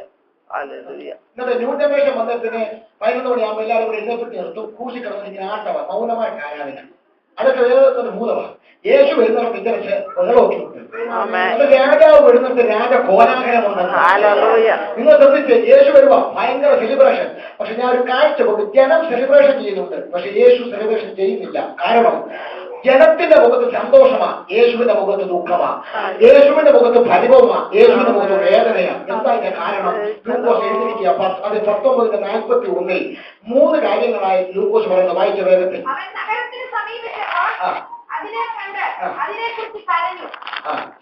മതി 3 കാര്യങ്ങൾ. 1 അവൻ നഗരത്തോട് സമീപിച്ചു, 2 അവൻ നഗരത്തെ കണ്ടു, 3 അവൻ നഗരത്തെ കുറിച്ച് കരഞ്ഞു. യേശു സമീപിച്ച നഗരമേത്? യേശു കണ്ട നഗരമേത്? യേശു കരഞ്ഞ നഗരമേത്? സങ്കീർത്തനക്കാരൻ സമാധാന നഗരമെന്ന് അപരനാമത്തിൽ വിളിച്ച യോശുവയുടെ കാലഘട്ടത്തിൽ 28 പ്രാവശ്യം ശത്രുക്കൾ ആക്രമിച്ചിട്ടും തലയെടുപ്പോടെ നിൽക്കുന്ന യഹൂദന്റെ അഹങ്കാരമായിരിക്കുന്ന അത് യഹൂദന്റെ ആലയം നിൽക്കുന്ന യേശുക്രിസ്തുവിന്റെ ഉയർപ്പിന് സാക്ഷ്യം കുറിച്ച അവന്റെ വീണ്ടും വരവിൽ തലസ്ഥാന നഗരമായി യേശു ഭരിക്കാൻ പോകുന്ന യെരൂശലേം പട്ടണത്തോട് യേശു സമീപിച്ചു. ഒന്നുകൂടെ പറഞ്ഞാൽ യേശു സമീപിച്ച നഗരം യെരൂശലേം, യേശു കണ്ട നഗരം യെരൂശലേം, യേശു കരഞ്ഞ നഗരം യെരൂശലേം. ബൈബിളിൽ 4 സ്ഥലങ്ങളിൽ യേശു കരഞ്ഞതായി പറയുന്നു. 1 ലൂക്കോസ് 19:40 1 മുതലുള്ള വാക്യങ്ങളിൽ യെരൂശലേമിനെ നോക്കി യേശു എന്ത് ചെയ്തു? കാരണം 2 യോഹന്നാനിൽ പറയുന്നു അവൻ ലാസറിന്റെ കല്ലറയ്ക്കൽ എന്ത് ചെയ്തു? കാരണം 3 അവൻ ക്രൂശിൽ കിടന്ന് ഉറക്ക നിലവിളിച്ചുകൊണ്ട് പ്രാണനെ വിട്ടു. 4 അത് എബ്രായ ലേഖനം പറയുന്നു തന്നെ മരണത്തിൽ നിന്ന് വിടുവിക്കാൻ കഴിയുന്നവനോട് അവൻ ഉറച്ച നിലവിളിലൂടെയും കണ്ണുനീരോടെയും അഭയയാചന കഴിച്ചു. എത്ര പേരാമേൻ പറയും? ഈ കരച്ചിൽ ഗതസമനെ കരഞ്ഞ കരച്ചിലാണ്. അവിടെ വെച്ചല്ലേ മരണത്തിൽ വിടുവിക്കാൻ കഴിയുന്നവരോട് ചോദിച്ചത് കഴിയുമെങ്കിൽ ഈ പാനപാത്രം എന്നിൽ നിന്ന് എനിക്ക് സന്തോഷമുണ്ടായി. യേശു ഗതസമനെ പ്രാർത്ഥിക്കാൻ പോയപ്പോൾ 11 പേരെ കൊണ്ട് അവൻ ശിഷ്യന്മാർ 8 വെളിയിരുത്തി 3 അകത്ത് കയറി. 3 പേരോട് പ്രാർത്ഥിക്കാൻ എടുത്തിട്ട് അല്പം മാറിയിരുന്ന് പാറക്കല്ലിലോട്ട് കരം വെച്ച് ഉയരത്തിലേക്ക് നോക്കി പ്രാണവേദനയിൽ പിടയുകയാണ്. പ്രാണവേദന പിടയുമ്പോൾ കൂടെ പ്രാർത്ഥിക്കാൻ കൊണ്ടുപോയ 3 സംഘം നിദ്രയുടെ മാർഗവും നൽകിയ കരവലവങ്ങൾക്കിടയിൽ കുടഞ്ഞവർ ഉറങ്ങുകയാണ്. ഞാൻ ചോദിച്ചു, പത്രോസേ നിന്നെ കൂടെ കൊണ്ടുപോയത് എന്തിനാ? യേശുവിനെ ഒന്ന് പ്രാർത്ഥിച്ച് ബലപ്പെടുത്താനല്ലേ? നിന്നെ കൂടെ കൊണ്ടുപോയത് എന്തിനാ? അവരൊന്ന് സപ്പോർട്ട് ചെയ്യാനല്ലേ? യേശുവിനെ സപ്പോർട്ട് ചെയ്യുന്ന 3 സംഘം അവിശ്വസ്തരായി ഉറങ്ങിയപ്പോൾ ഞാനൊരു കാഴ്ച കണ്ടു. യേശു പ്രാർത്ഥിച്ചുകൊണ്ടുള്ള ഗതസമനത്തോട്ടത്തിന്റെ തലയ്ക്ക് മീതെ സ്വർഗം തുറന്നു. ദൈവത്തിന്റെ ദൂതൻ ഗതസമനിലേക്ക് ഇറങ്ങി അവൾ യേശുവിനെ ശക്തിപ്പെടുത്തുകയാണ്. ഇന്ന് രാത്രി ചിലരോട് വെളിപ്പാട് നമ്മളാ നിന്നെ ഉയർത്തേണ്ടവരും നിന്നെ പ്രോത്സാഹിപ്പിക്കേണ്ടവരും നിനക്ക് വേദന തരേണ്ടവരും നിന്നെ സപ്പോർട്ട് ചെയ്യുന്നവരൊക്കെ മാറിന് പരിഹസിക്കുമ്പോ ഇന്ന് രാത്രി നിന്നെ ബലപ്പെടുത്താൻ സ്വർഗം തുറന്നൊരു ദൂതനെ ഇറക്കാൻ പോലും ഇന്ന് രാത്രി എന്റെ ദൈവത്തിന് മനസ്സുണ്ട്. വിശ്വസിക്കുന്നവരെ ദൈവത്തിന് സ്വാതന്ത്ര്യമാണ്. തീർന്നില്ല. യേശു ഗതസമനത്തോട്ടത്തിൽ വെച്ച് 3 കാര്യം പറഞ്ഞു. ശിഷ്യന്മാരോട് പറഞ്ഞ 1ാമത്തെ കാര്യം ഉണർന്ന് പ്രാർത്ഥിക്കണം. നിങ്ങൾക്കിത് പറയുമ്പോൾ ശക്തിയില്ലാത്ത കാര്യം ഇവിടെ കേൾക്കുന്നതായോണ്ട് അതിന്റെ അർത്ഥം പറഞ്ഞു കഴിഞ്ഞപ്പോ ആലോചിക്കാൻ പറ്റില്ല. കാരണം യേശു പറയാം ഉണർന്ന് പ്രാർത്ഥിക്കണം. പത്രോസേ ഉണർന്ന് പ്രാർത്ഥിക്കണം. എന്താ മീനിങ് എന്നറിയോ? നീ ഉണരാതെ ഇരുന്നാൽ അല്ല, നീ ഇവിടെ ഉറങ്ങുമ്പോ യൂദ ഉണർന്നിരിക്കുക, നീ ഇവിടെ ഉറങ്ങുമ്പോ റോമൻ പട്ടാളം ഉണർന്നിരിക്കുക. അർത്ഥം നീ ഉണർന്നില്ലെങ്കിൽ ഉണരാൻ പാടില്ലാത്ത ചില ശക്തികൾ അല്പമണിക്കൂർ കഴിയുമ്പോൾ നിനക്ക് തന്നെ ഉണരും. മനസ്സിലാവുന്നുണ്ടോ? ദൈവത്തോട് ഓഗസ്റ്റ് മാസത്തിൽ പ്രതിസന്ധി അനുഭവിക്കുന്ന ആരെങ്കിലും കാര്യം കുഴപ്പക്കാരൻ ജീവിതത്തെയാണ്. കാരണം നീ ജനുവരി ഫെബ്രുവരി മാർച്ചിൽ ഉണരേണ്ട പോലെ ഉണർന്നിരുന്നെങ്കിൽ ഇന്ന് ഈ പിശാചെല്ലാം കൂടെ നിനക്ക് നേരെ ഉണർത്തില്ലായിരുന്നു.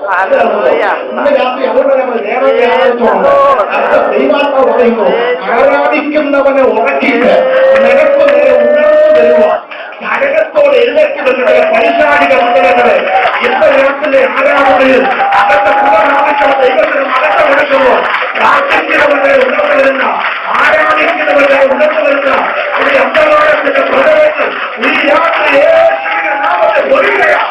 വിശ്വസിക്കുന്നവരെ ദൈവത്തിന് മടക്കം കൊടുക്കാനായിരിക്കുന്നത്. ഇത് 2ാമത് യേശു പറഞ്ഞ കാര്യം പരീക്ഷയിൽ അകപ്പെടാതിരിക്കാൻ ഉണർന്ന് ചെയ്യണം. അതിന്റെ അർത്ഥം എന്താണെന്നറിയോ? നീ 100 ദിവസം ഉപവസിച്ച് പറഞ്ഞാലും നീ ഉണരേണ്ടതുപോലെ ഉണർന്നില്ലെങ്കിൽ നീ പരീക്ഷയിൽ അകപ്പെടും. എന്നാൽ ഒറ്റ ദിവസമേ ഉപവസിച്ചുവെങ്കിലും ഉണരേണ്ടതുപോലെ നീ ഉണർന്നാൽ നിന്റെ ജീവിതത്തിലെ മുഴുവൻ പരീക്ഷയും ഇന്ന് രാത്രി സ്വർഗം പിൻവലിക്കും. മനസ്സിലാകുന്നുണ്ടോ? 3ാമത് യേശുവിന്റെ കാര്യമെന്ന് പറയുക, നിങ്ങൾക്ക് എന്നോടുകൂടെ 1 നാഴിക നേരമെങ്കിലും നിങ്ങൾ പറയുന്നത് എനിക്കറിയാം. മർക്കോസിന്റെ സുവിശേഷത്തിൽ സ്പെഷ്യാലിറ്റി ഉണ്ട്. കാര്യം പത്രോസിന്റെ അനുഭവം മർക്കോസിന്റെ എങ്ങനെയാണെന്ന് പറഞ്ഞറിയോ? യേശു പറയുക, ശീമോനെ ശീമോനെ നിനക്ക് എന്റെ കൂടെ 1 നാഴിക നേരമെങ്കിലും ഉണർന്നെന്ന് പ്രാർത്ഥിപ്പാൻ കഴിയുന്നില്ലയോ? ഉറങ്ങിയ എത്ര പേരാ? 3. ചോദ്യം ആരോടാ? എന്നാ പ്രശ്നം ഉണ്ടായി എല്ലാം ഈ പാവപ്പെട്ട വേണ്ടി. ഞാൻ രാവിലെ ശിവനെ കുറിച്ച് പറഞ്ഞല്ലോ, ഇപ്പൊ പറയാം. നോക്കണം, ഏകവചനം അവിടെ എഴുതിയിരിക്കുന്നത് ശീമോനെ ശീമോനെ നിനക്ക്, അങ്ങനെ എഴുതിയിരിക്കുന്നു. അപ്പം ഉറങ്ങിയത് 3. ചോദ്യം ആരോട്? ശീമോനോട്. ഞാൻ കർത്താവ് ചോദിച്ചു, മോശമായി പോയി. കർത്താവ് പറഞ്ഞു, ഞാൻ ചോദിച്ചു 3 പേർ ഉറങ്ങിയില്ലേ? എന്നിട്ട് ശീമോനോട് മാത്രം ചോദിച്ചു. കർത്താവ് പറയുക, യോഹന്നാൻ ഉറങ്ങുന്നത് എനിക്ക് പ്രശ്നമല്ല, യാക്കോബ് ഉറങ്ങുന്നതും എനിക്ക് പ്രശ്നമല്ല, പക്ഷെ താക്കോല് കിട്ടിയവൻ ഉറങ്ങാൻ അനുവാദമില്ല. വല്ല മനസ്സിലായിട്ട് നിന്റെ അടുത്തിരിക്കുന്നവര് വസന്ത പിടിച്ച കോഴി വായിക്കോട്ട വിട്ടതുപോലെ ഇരിക്കുന്നത് ദൈവത്തിന് വിഷയമല്ല. നിന്റെ അടുത്തിരിക്കുന്നവർ യോനായ വിടുന്ന തിമിംഗലം വാവിടക്കുന്നവർ വിടുന്ന ദൈവത്തിന് വിഷയമല്ല. നിന്റെ അടുത്തിരിക്കുന്നവർ കൈയടിച്ചില്ലെങ്കിൽ ദൈവത്തിന് വിഷയമല്ല. പക്ഷെ ഇന്ന് നീ ദൈവത്തിന് സ്പെഷ്യലാണ്. ഓ, അടുത്തിരിക്കുന്ന ദൈവത്തെ ആരാധിക്കുന്ന കുഴപ്പമില്ലെന്ന് നിങ്ങളെ അരിക്കാൻ ശത്താണ് അധികാരത്തിന്റെ നാൽപ്പത്തെ നിലയ്ക്ക് ഈ രാത്രി ആരാധിക്കുന്നതിന് അനുഭവമില്ല. ഇവരെ അരിക്കാനും ശത്താണ് അധികാരത്തിന്റെ നാൽപ്പത്തെ മുഖത്ത് ഈ രാത്രി മഹത്വപ്പെടുത്താൻ നിങ്ങൾ അനുഭവമില്ല. വിശ്വസിക്കുന്നവരെ ദൈവങ്ങളുടെ ദോഷങ്ങളെ ആരാധിച്ച്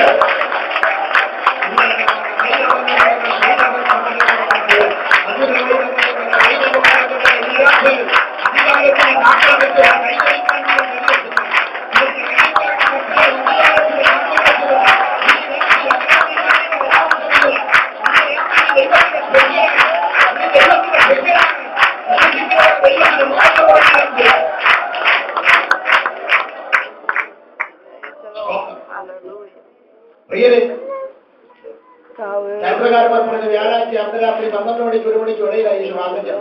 ആട്ടെ, യേശു പ്രാർത്ഥിച്ച് ജലസമരം എഴുന്നേറ്റപ്പോ യേശുവിന്റെ കയ്യിൽ വിലന്നു വീണു. അതിനാമേ പറയാം. ഇവിടെ ചില ആളുകൾ പറയുന്നത് പ്രാർത്ഥിച്ച് എഴുന്നേറ്റ അവിടെ വിടുതലാണ്, ചുമ്മാതാ. അപ്പുറത്തെ ധാരാളമായിട്ട് ഇപ്പുറത്തെ എബ്രാഹിം പ്രാർത്ഥിച്ച് എഴുന്നേറ്റ് കൊണ്ട് വിടുതൽ ഇരിക്കുന്നു പറഞ്ഞു. അത് ബൈബിളിന്റെ തിയറിയല്ല, അദ്ദേഹം അവർക്ക് വേണ്ട കരുണയാണ്. യേശു പറഞ്ഞു കേട്ടില്ലേ, മടുത്തു പോകാൻ ചെയ്യണം. അർത്ഥം പ്രാർത്ഥിച്ചു ഊപ്പാട് വരാൻ സാധ്യത. പ്രാർത്ഥിച്ച് മടുക്കാൻ സാധ്യത. എന്റെ റോൾ മോഡൽ പത്രോസല്ല, എന്റെ റോൾ മോഡൽ പൗലോസുമല്ല, എന്റെ റോൾ മോഡൽ നസ്രായനാണ്. അവിടെയാണ് ഞാൻ പിൻപറ്റുന്നത്. എന്ന സമയത്ത് പ്രാർത്ഥിച്ച് എഴുന്നേറ്റപ്പോ കയ്യിലൊക്കെ വിലതി കൂടും. ഞാൻ ചോദിച്ചു, പുലോ ഈ വിലത് പ്രാപിക്കാനാണ് ഈ അർദ്ധരാത്രി ഇവിടെ പ്രാണതയിലായി കഥ നല്ലതാ കുഞ്ഞെ. അടുത്ത മണിക്കൂറുകളിൽ ഞാൻ അഭിമുഖീകരിക്കാൻ പോകുന്ന വിഷയത്തെ ജയിക്കാനുള്ള ശക്തി ഇവിടെ പ്രാപിക്കുക. ഈ രാത്രി ലോകത്തെ ഒരു ടൈം പാസ് പോലെ കാണുന്ന രാത്രി ഗൗരവമായി കൂടെ എടുക്കുന്നത് പറയുന്നു. ഈ രാത്രി നിങ്ങൾ ഭാഗമായി പോകത്തില്ല. അടുത്ത ദിവസങ്ങളിൽ നീ അഭിമുഖീകരിക്കുന്ന വിഷയങ്ങൾ ഇന്നത്തെ രാത്രി ജയിക്കാനുള്ള കഴിവുകളോ ഈ രാജ്യത്തിന്റെ ഭാഗ്യത്തിലാണ്. ഇതിന്റെ കിഴക്കത്തോട്ടമാണ്, ഇതിന്റെ കിഴക്കമാണ്. ഈ രാജ്യം അടച്ചുകാരുടെ ദൈവത്തിന് ഉറവാക്കപ്പെടുന്നു. ഇവരെ അതിജീവിക്കുന്ന ദൈവത്തിന്, ഇവരെ അതിജീവിക്കുന്ന ദൈവമില്ല. ഈ രാജ്യത്തെ ഭാഗ്യത്തിലാണ്.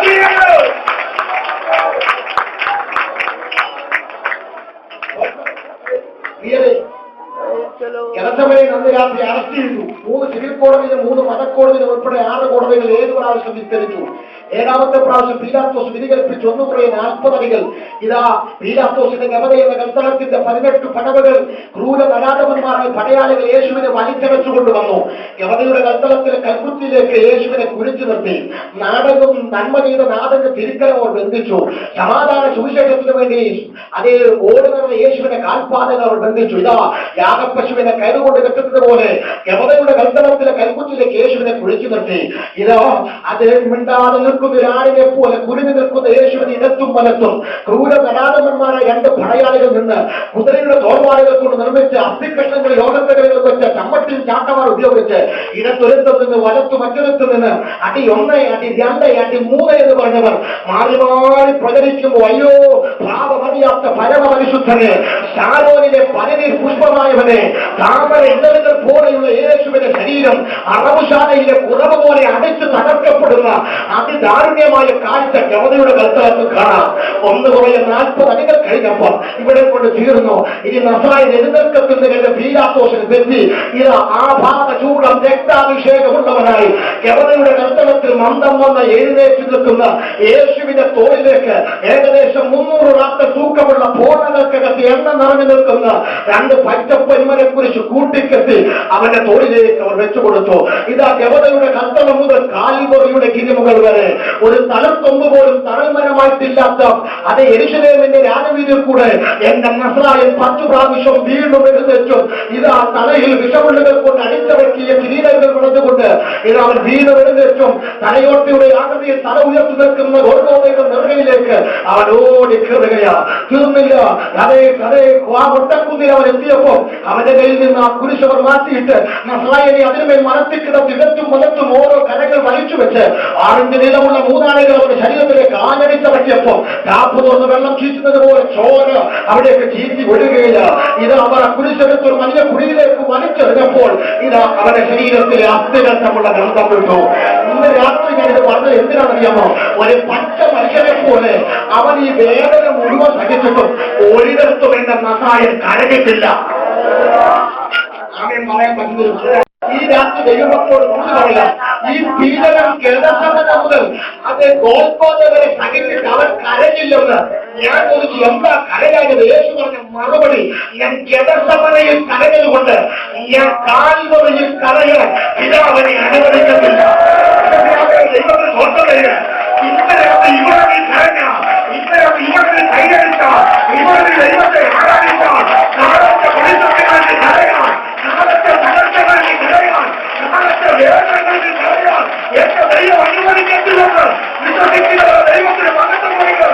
ഇന്ന രാത്രിയുടെ ദൂരം ആരാധിക്കുക, ഇന്ന രാത്രിയുടെ ധനമണിക്കുക, ഇന്ന രാത്രി ദൈവത്തിന് മഹത്വം കൊടുക്കുക. ഈ കലശങ്ങളിൽ കരയാൻ, ഈ കലശങ്ങളിൽ ആരാധിക്കുക. നാളത്തെ വെളിച്ചത്തിന് തകരാൻ, നാളത്തെ വെളിച്ചത്തിന് തകരാൻ എന്റെ ദൈവം അനുവദിക്കുന്ന ദൈവത്തിന് വിശ്വസിക്കുന്ന ദൈവത്തിന് മഹത്വം കൊടുക്കുക.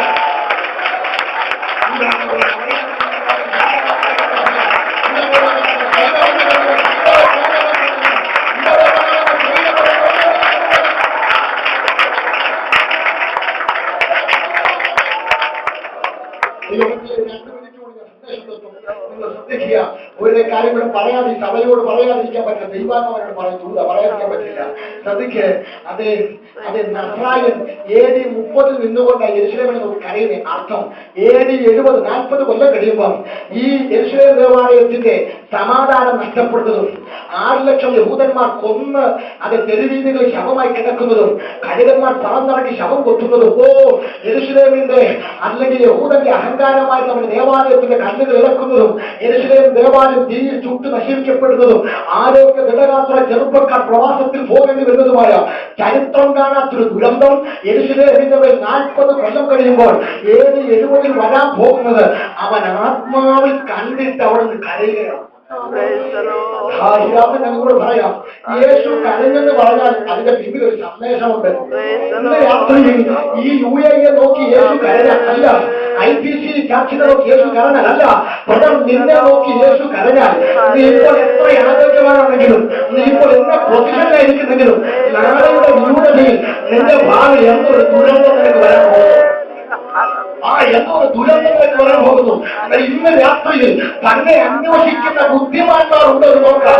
സ്വർഗത്തിൽ നിന്ന് കുരുങ്ങി നോക്കുമ്പോ അടുത്തിരിക്കുന്ന ഫലം മിണ്ടാതിരിക്കുമ്പോ വാർത്തുകൊണ്ടവരെ ആരാധിക്കുന്ന നിന്നെ കണ്ട് ഇന്ന് രാത്രി സ്വർഗം സന്തോഷിച്ചാൽ 2018 ഇതുവരെ അനുഭവിക്കാത്ത ഉയർച്ച, ഇതുവരെ അനുഭവിക്കാത്ത ഇന്ന്, ഇതുവരെ അനുഭവിക്കുന്ന ദൈവത്തെ ഇന്ന് രാത്രി നിങ്ങളെ ഒത്തുചേരാൻ പറയുക.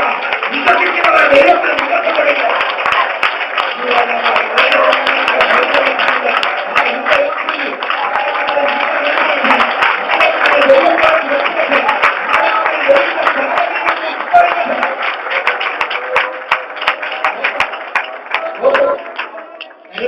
മുഖത്ത് കരച്ചിലും വരച്ചിലും പിള്ളേരെ തല്ലിയിട്ടുള്ളവർക്ക് 2 ദിവസം കൊച്ചു കഴിയും. 3ാമത് അപ്പോൾ വടിയിൽ പോയിട്ടുണ്ട് കരഞ്ഞോണ്ടേതാണ് പറയും. അതിന്റെ ഭാഷ ദൈവത്തിൽ പറയുന്നത് ആർക്കും അറിയത്തില്ല. എന്നാൽ നിങ്ങൾ ഒരു കാര്യം പറയാം. ഇവിടെ കരഞ്ഞോണ്ട് യേശുവിന്റെ കാര്യം പറഞ്ഞു 42ാം വാക്യം പറയുകയാണ്, നിന്റെ സമാധാനത്തിനുള്ളത് നീയും അറിഞ്ഞിരുന്നെങ്കിൽ. ഞാൻ കഴിഞ്ഞ ദിവസം തർജ്ജിമ വായിച്ച് അതിനകത്ത് ഒരു പദം കൂട്ടി അവിടെ എഴുതി, നിന്റെ സമാധാനത്തിനുള്ളത് ഇപ്പോഴെങ്കിലും. നമ്മളെ ഇപ്പോഴെങ്കിലും ഇല്ല, അവർ കൂട്ടി എഴുതി ഇപ്പോഴെങ്കിലും നീ അറിഞ്ഞിരുന്നെങ്കിൽ. അതാ കറക്റ്റ്. എന്ന് പറഞ്ഞാൽ അർത്ഥം അറിയോ? യെരൂശലേമേ, ഞാനിപ്പം നിന്റെ വാതിൽക്കൽ കൈതപ്പുറത്ത് നിൽക്കുക. കുറച്ച് മണിക്കൂർ കഴിയുമ്പോൾ ഞാൻ കാൽവറിയിൽ മരിക്കും. പിന്നെ ഞാൻ ഉയർത്തുന്ന പിതാവിന്റെ വലതുഭാഗത്ത് പോയിരിക്കും. ഞാൻ ഈ ഭൂമിയിൽ നിന്ന് പോയി കഴിഞ്ഞാൽ പിന്നെ 40 കൊല്ലം കഴിയുമ്പോൾ നിന്റെ മേൽ വരാൻ പോകുന്ന ഈ ദുരന്തത്തിൽ നിന്ന് നിന്നെ വിടുവിക്കാൻ ഉലകത്തിൽ ആർക്കും കഴിയത്തില്ല. മനസ്സിലാവുന്ന? എന്നാൽ യെരൂശലേമേ, ഇപ്പോൾ ഞാൻ വാതിൽക്കൽ നിൽക്കുക. അർത്ഥം ഇത് ലാസ്റ്റ് ചാൻസാ. ഇത് നിന്റെ വാണിംഗ് ദൂരം. ഇപ്പോഴെങ്കിലും നീ അറിയേണ്ട പോലെ എന്നെ ഒന്ന് അറിഞ്ഞാൽ 40 കൊല്ലം കഴിയുമ്പോൾ സംഭവിക്കുന്ന ദുരന്തം മാറ്റിവിടാൻ ഞാൻ കരുത്തുണ്ടല്ലോ. ഈ രാത്രി വെളിപ്പാട് പറയുന്നു. ഇന്ന് രാത്രി പ്രവചിക്കാൻ പറയുന്നു.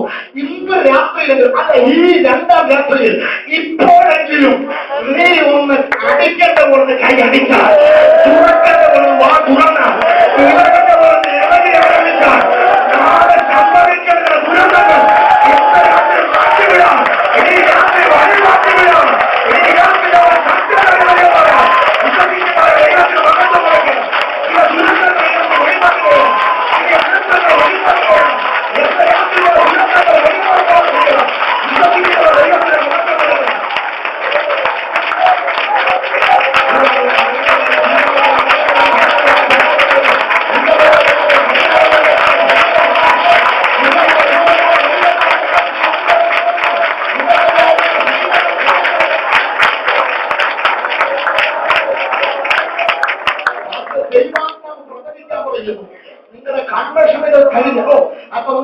കൺവെൻഷൻ കഴിഞ്ഞ് ദിവസങ്ങൾ കഴിയുമ്പോഴേക്കും നിന്റെ സഭയിൽ വേണ്ടപ്പെട്ട ചിലവില്ലേ അത് ഭൂമിയിൽ നിന്ന് പോലും മാറ്റിക്കളഞ്ഞ് ദുരന്തങ്ങൾ സൃഷ്ടിക്കുമെന്ന് വെല്ലുവിളിക്കുന്ന ചില പൈശാചിക മണ്ഡലങ്ങളുടെ അകർച്ച ഈ രാത്രി ഞാൻ കേൾക്കുന്നു. പക്ഷെ ഈ രാത്രി ദൈവാത്മാവെന്ന് പറയുന്നു, ഈ രാത്രി വളരെ ഭാഗ്യമുള്ളവരാണ്. ഈ രാത്രിയിലെ യോഗം ഒരു സാധാരണ യോഗമല്ല. ഇനി അകത്തങ്ങൾ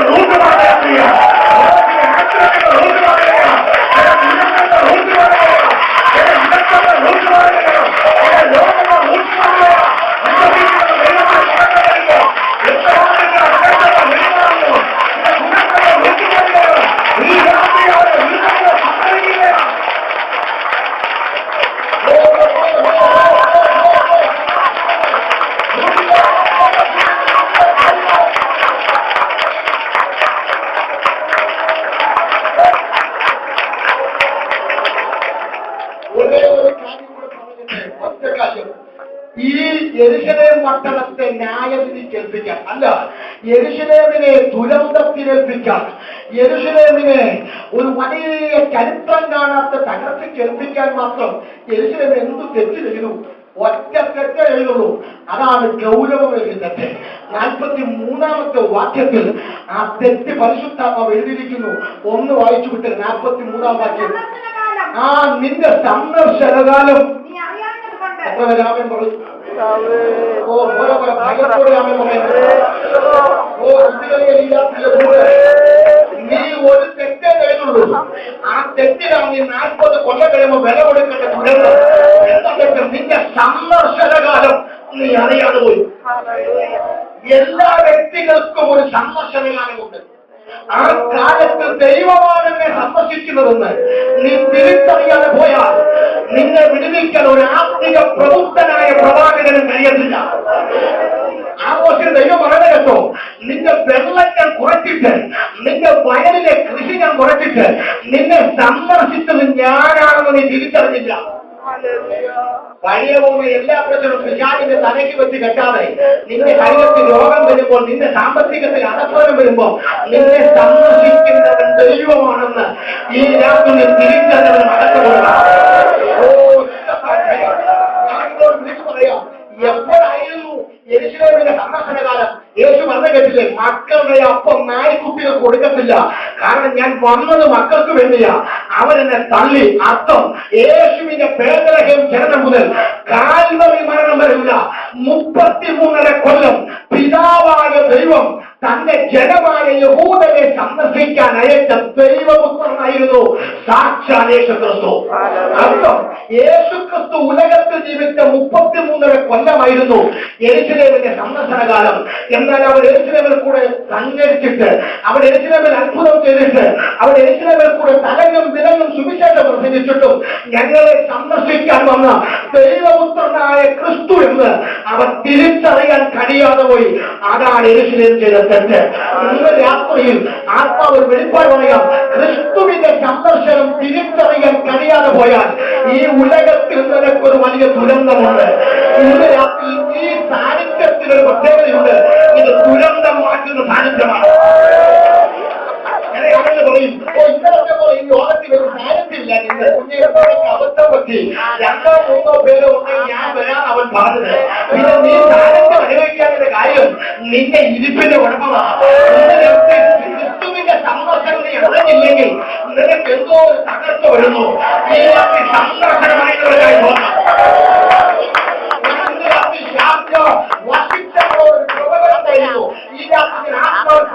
അഹങ്കാരത്തോടെ പ്രവചിക്കുന്നു. അഭിമാനിക്കാൻ കഴിയുന്നവരുടെ അഭിമാനിച്ചോണം. 2015 നിന്റെ സഭയിൽ ക്രിസ്തുവിന്റെ സന്ദർശനമാണ്. സന്ദർശനം എന്ന് പറഞ്ഞാൽ തൊടാൻ വരുന്നതല്ല, അല്ല. ഒരു സായം സന്ധിയിൽ അബ്രഹാമിന്റെ വീട്ടിൽ അവർ താമസിച്ചു. താമസിച്ചു കഴിഞ്ഞപ്പം 25 വർഷമായി തട്ടിക്കിടന്ന വാക്തത്വം അബ്രഹാമിന്റെ കയ്യിൽ.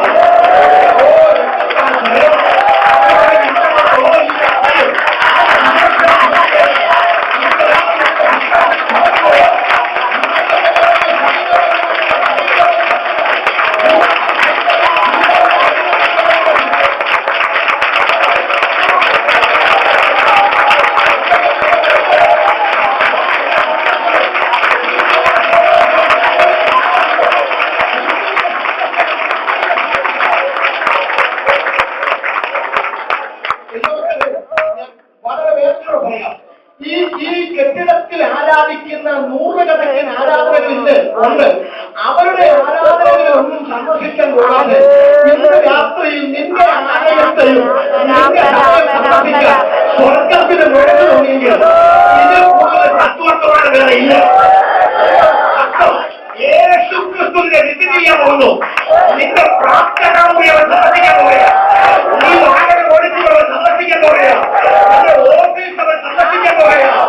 നിന്റെ സഭ അവൻ വിധി ചെയ്യാൻ പോവുക. അവന്റെ വിസിറ്റേഷൻ കൊതിക്കുന്നവർക്കായിട്ട് ദൈവദാസരെ ഈ പണിതിരിക്കുന്ന ആരാധനാലയം അല്ലാതെ ചിലത് കൂടെ ഈ പട്ടണത്തിൽ പണിയും.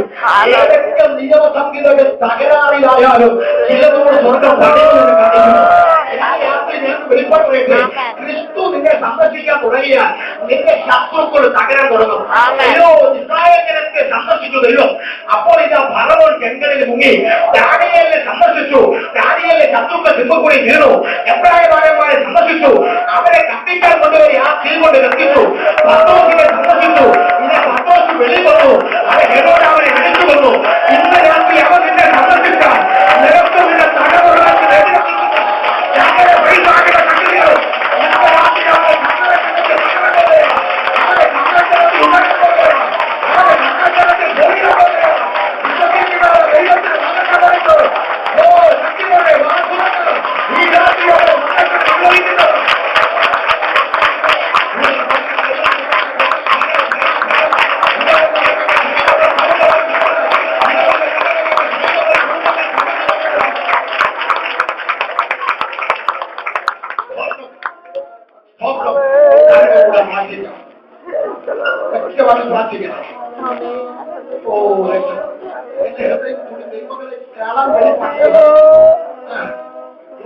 കേട്ടോ, എനിക്ക് നിങ്ങളുടെ പാളയത്തിൽ ഇറങ്ങാൻ പാളയം വിശുദ്ധീകരിക്കണം.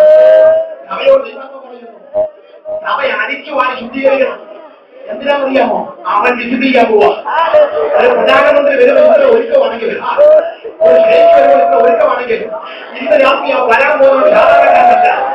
ശാന്തിയെ ഐക്യത്തിന്റെ സന്ദർശിക്കാൻ പോകുന്നത് ഓരോ നേതാക്കന്മാരല്ല, നേതാക്കന്മാരെ നേതാവ്, രാജാക്കന്മാരെ നേതാവ്. സാക്ഷാൽ ക്രിസ്തുവിന്റെ സന്ദർശനം, സാക്ഷാൽ ക്രിസ്തുവിന്റെ സന്ദർശനം എന്റെ സഭയ്ക്ക് വെളിപ്പെടുത്തുകയോ, എന്റെ പ്രാർത്ഥന അവരെ വെളിപ്പെടുകയോ, എന്റെ ലോകത്തെ അവർ സന്ദർശിക്കുകയോ, എന്റെ ഗ്രാമത്തെ അവർ സന്ദർശിക്കുകയോ, എന്റെ ഭാഗത്തെ വസ്തുക്കൾ സന്ദർശിക്കുകയോ ഈ രാത്രി ഏൽപ്പിച്ചു. ഇന്ന് രാത്രി ദൈവാത്മാവിനോട് സംസാരിക്കുന്നത് നമ്മൾ വിശ്വസിക്കുന്നുണ്ട്. അങ്ങനെയുള്ളവർ മാത്രം കാര്യങ്ങൾ എല്ലാ യോഗത്തിനും പോയി ചുമ്മാ കൈവക്കുന്ന പറ്റരുത്. സാക്ഷി നിൽക്ക്. ദൈവങ്ങളോട് സന്തോഷിക്കരുത്. ദൈവങ്ങളോട് ഇടപെട്ട ഉറപ്പുണ്ടെങ്കിൽ വാക്ക് പ്രാർത്ഥിക്കുന്നത് ഈ കരത്തിന് വിരോധമായി ധരിക്കുന്ന എല്ലാ പൈശാചിക മണ്ഡലങ്ങളെയും, എല്ലാ ലോകാത്മാവിനെയും, എല്ലാ വൈരാഗ്യങ്ങളെയും, എല്ലാ ഇരുപ്പിന്റെ അധികാരങ്ങളെയും യേശുവിന്റെ നാമത്തിൽ ഉപേക്ഷിക്കുകയാണ്. ഈ കരകളിൽ രാത്രിയിൽ അവന്റെ സന്ദർശനം അറിയട്ടെ. വാഹനം ഓടിക്കുമ്പോൾ നിന്നെ സന്ദർശനം അറിയട്ടെ. ഇവിടെ പേഴ്സണൽ പ്രാർത്ഥന പോയി സന്ദർശനം അറിയട്ടെ. അവർ ചിന്തകൾ നിൽക്കുമ്പോൾ സന്ദർശനം അറിയട്ടെ. അവർ ഒറ്റയ്ക്ക് കരയുമ്പോൾ സന്ദർശനം അറിയട്ടെ. അവരുടെ സഭയിലെ ഓരോ മീറ്റിങ്ങുകളിൽ നിന്റെ സന്ദർശനം അറിയട്ടെ. ഈ ജനത്തിനും ബ്ലസ് ചെയ്ത് പ്രാർത്ഥിക്കുന്നു. അങ്ങനെ ദാസനെ ഹൃദയം തുറന്ന് അനുഗ്രഹിച്ച് പ്രാർത്ഥിക്കുന്നു. പുതിയ വില ഔദ്യോഗികപരമായ പദവിയിൽ നീ എന്റെ ദാസന് ഒരുക്കി കൊടുക്കാൻ പോവുകയാൽ, എതിരാളികളെ മടങ്ങി മാറ്റി ചില പദവികളിൽ നീ കൈത്തിരുത്താൻ പോവുകയാൽ ഞാൻ എനിക്ക് നന്ദി പറയുന്നു. അന്ന് പറഞ്ഞ ഒരു വാക്ക് പോലും പാടായിട്ടില്ല. ഈ രാത്രി ഞാൻ ആമേൻ പറഞ്ഞ് ഉറപ്പിക്കുന്നു. ഈ രാത്രി അനുഗ്രഹിച്ച് പ്രാർത്ഥിക്കുന്നു. എല്ലാ മഹത്വം അങ്ങേക്ക് യേശു ക്രിസ്തുവിന്റെ നാമത്തിൽ തന്നെ. ഇന്ന് രാത്രി അവരെ സന്ദർശനം അനുഭവിച്ച മൊത്തം പിശാചികൾക്ക് നല്ല കാര്യമുണ്ട്. അധികാരമോ പദവിയോ പ്രശസ്തിയോ ഇല്ലാതെ ശുശ്രൂഷിക്കാതെ വേദി വിളിക്കുക. കർത്തദാസനും സഭയ്ക്കും ഹൃദയത്തിന്റെ ഭാഷ നന്ദി അറിയിക്കുന്നു. കരത്തിൽ കറവയ്ക്കാതെ കർത്തദാസന്റെ നേതൃത്വത്തിൽ ചെയ്യുന്ന എല്ലാ സേവനങ്ങൾക്കും ദൈവം ഇരട്ടി പ്രതിഫലം നൽകുന്ന പ്രാർത്ഥനയോട് വാക്കുകൾ നിർമ്മിക്കുന്നു. ദൈവം ഏവരെയും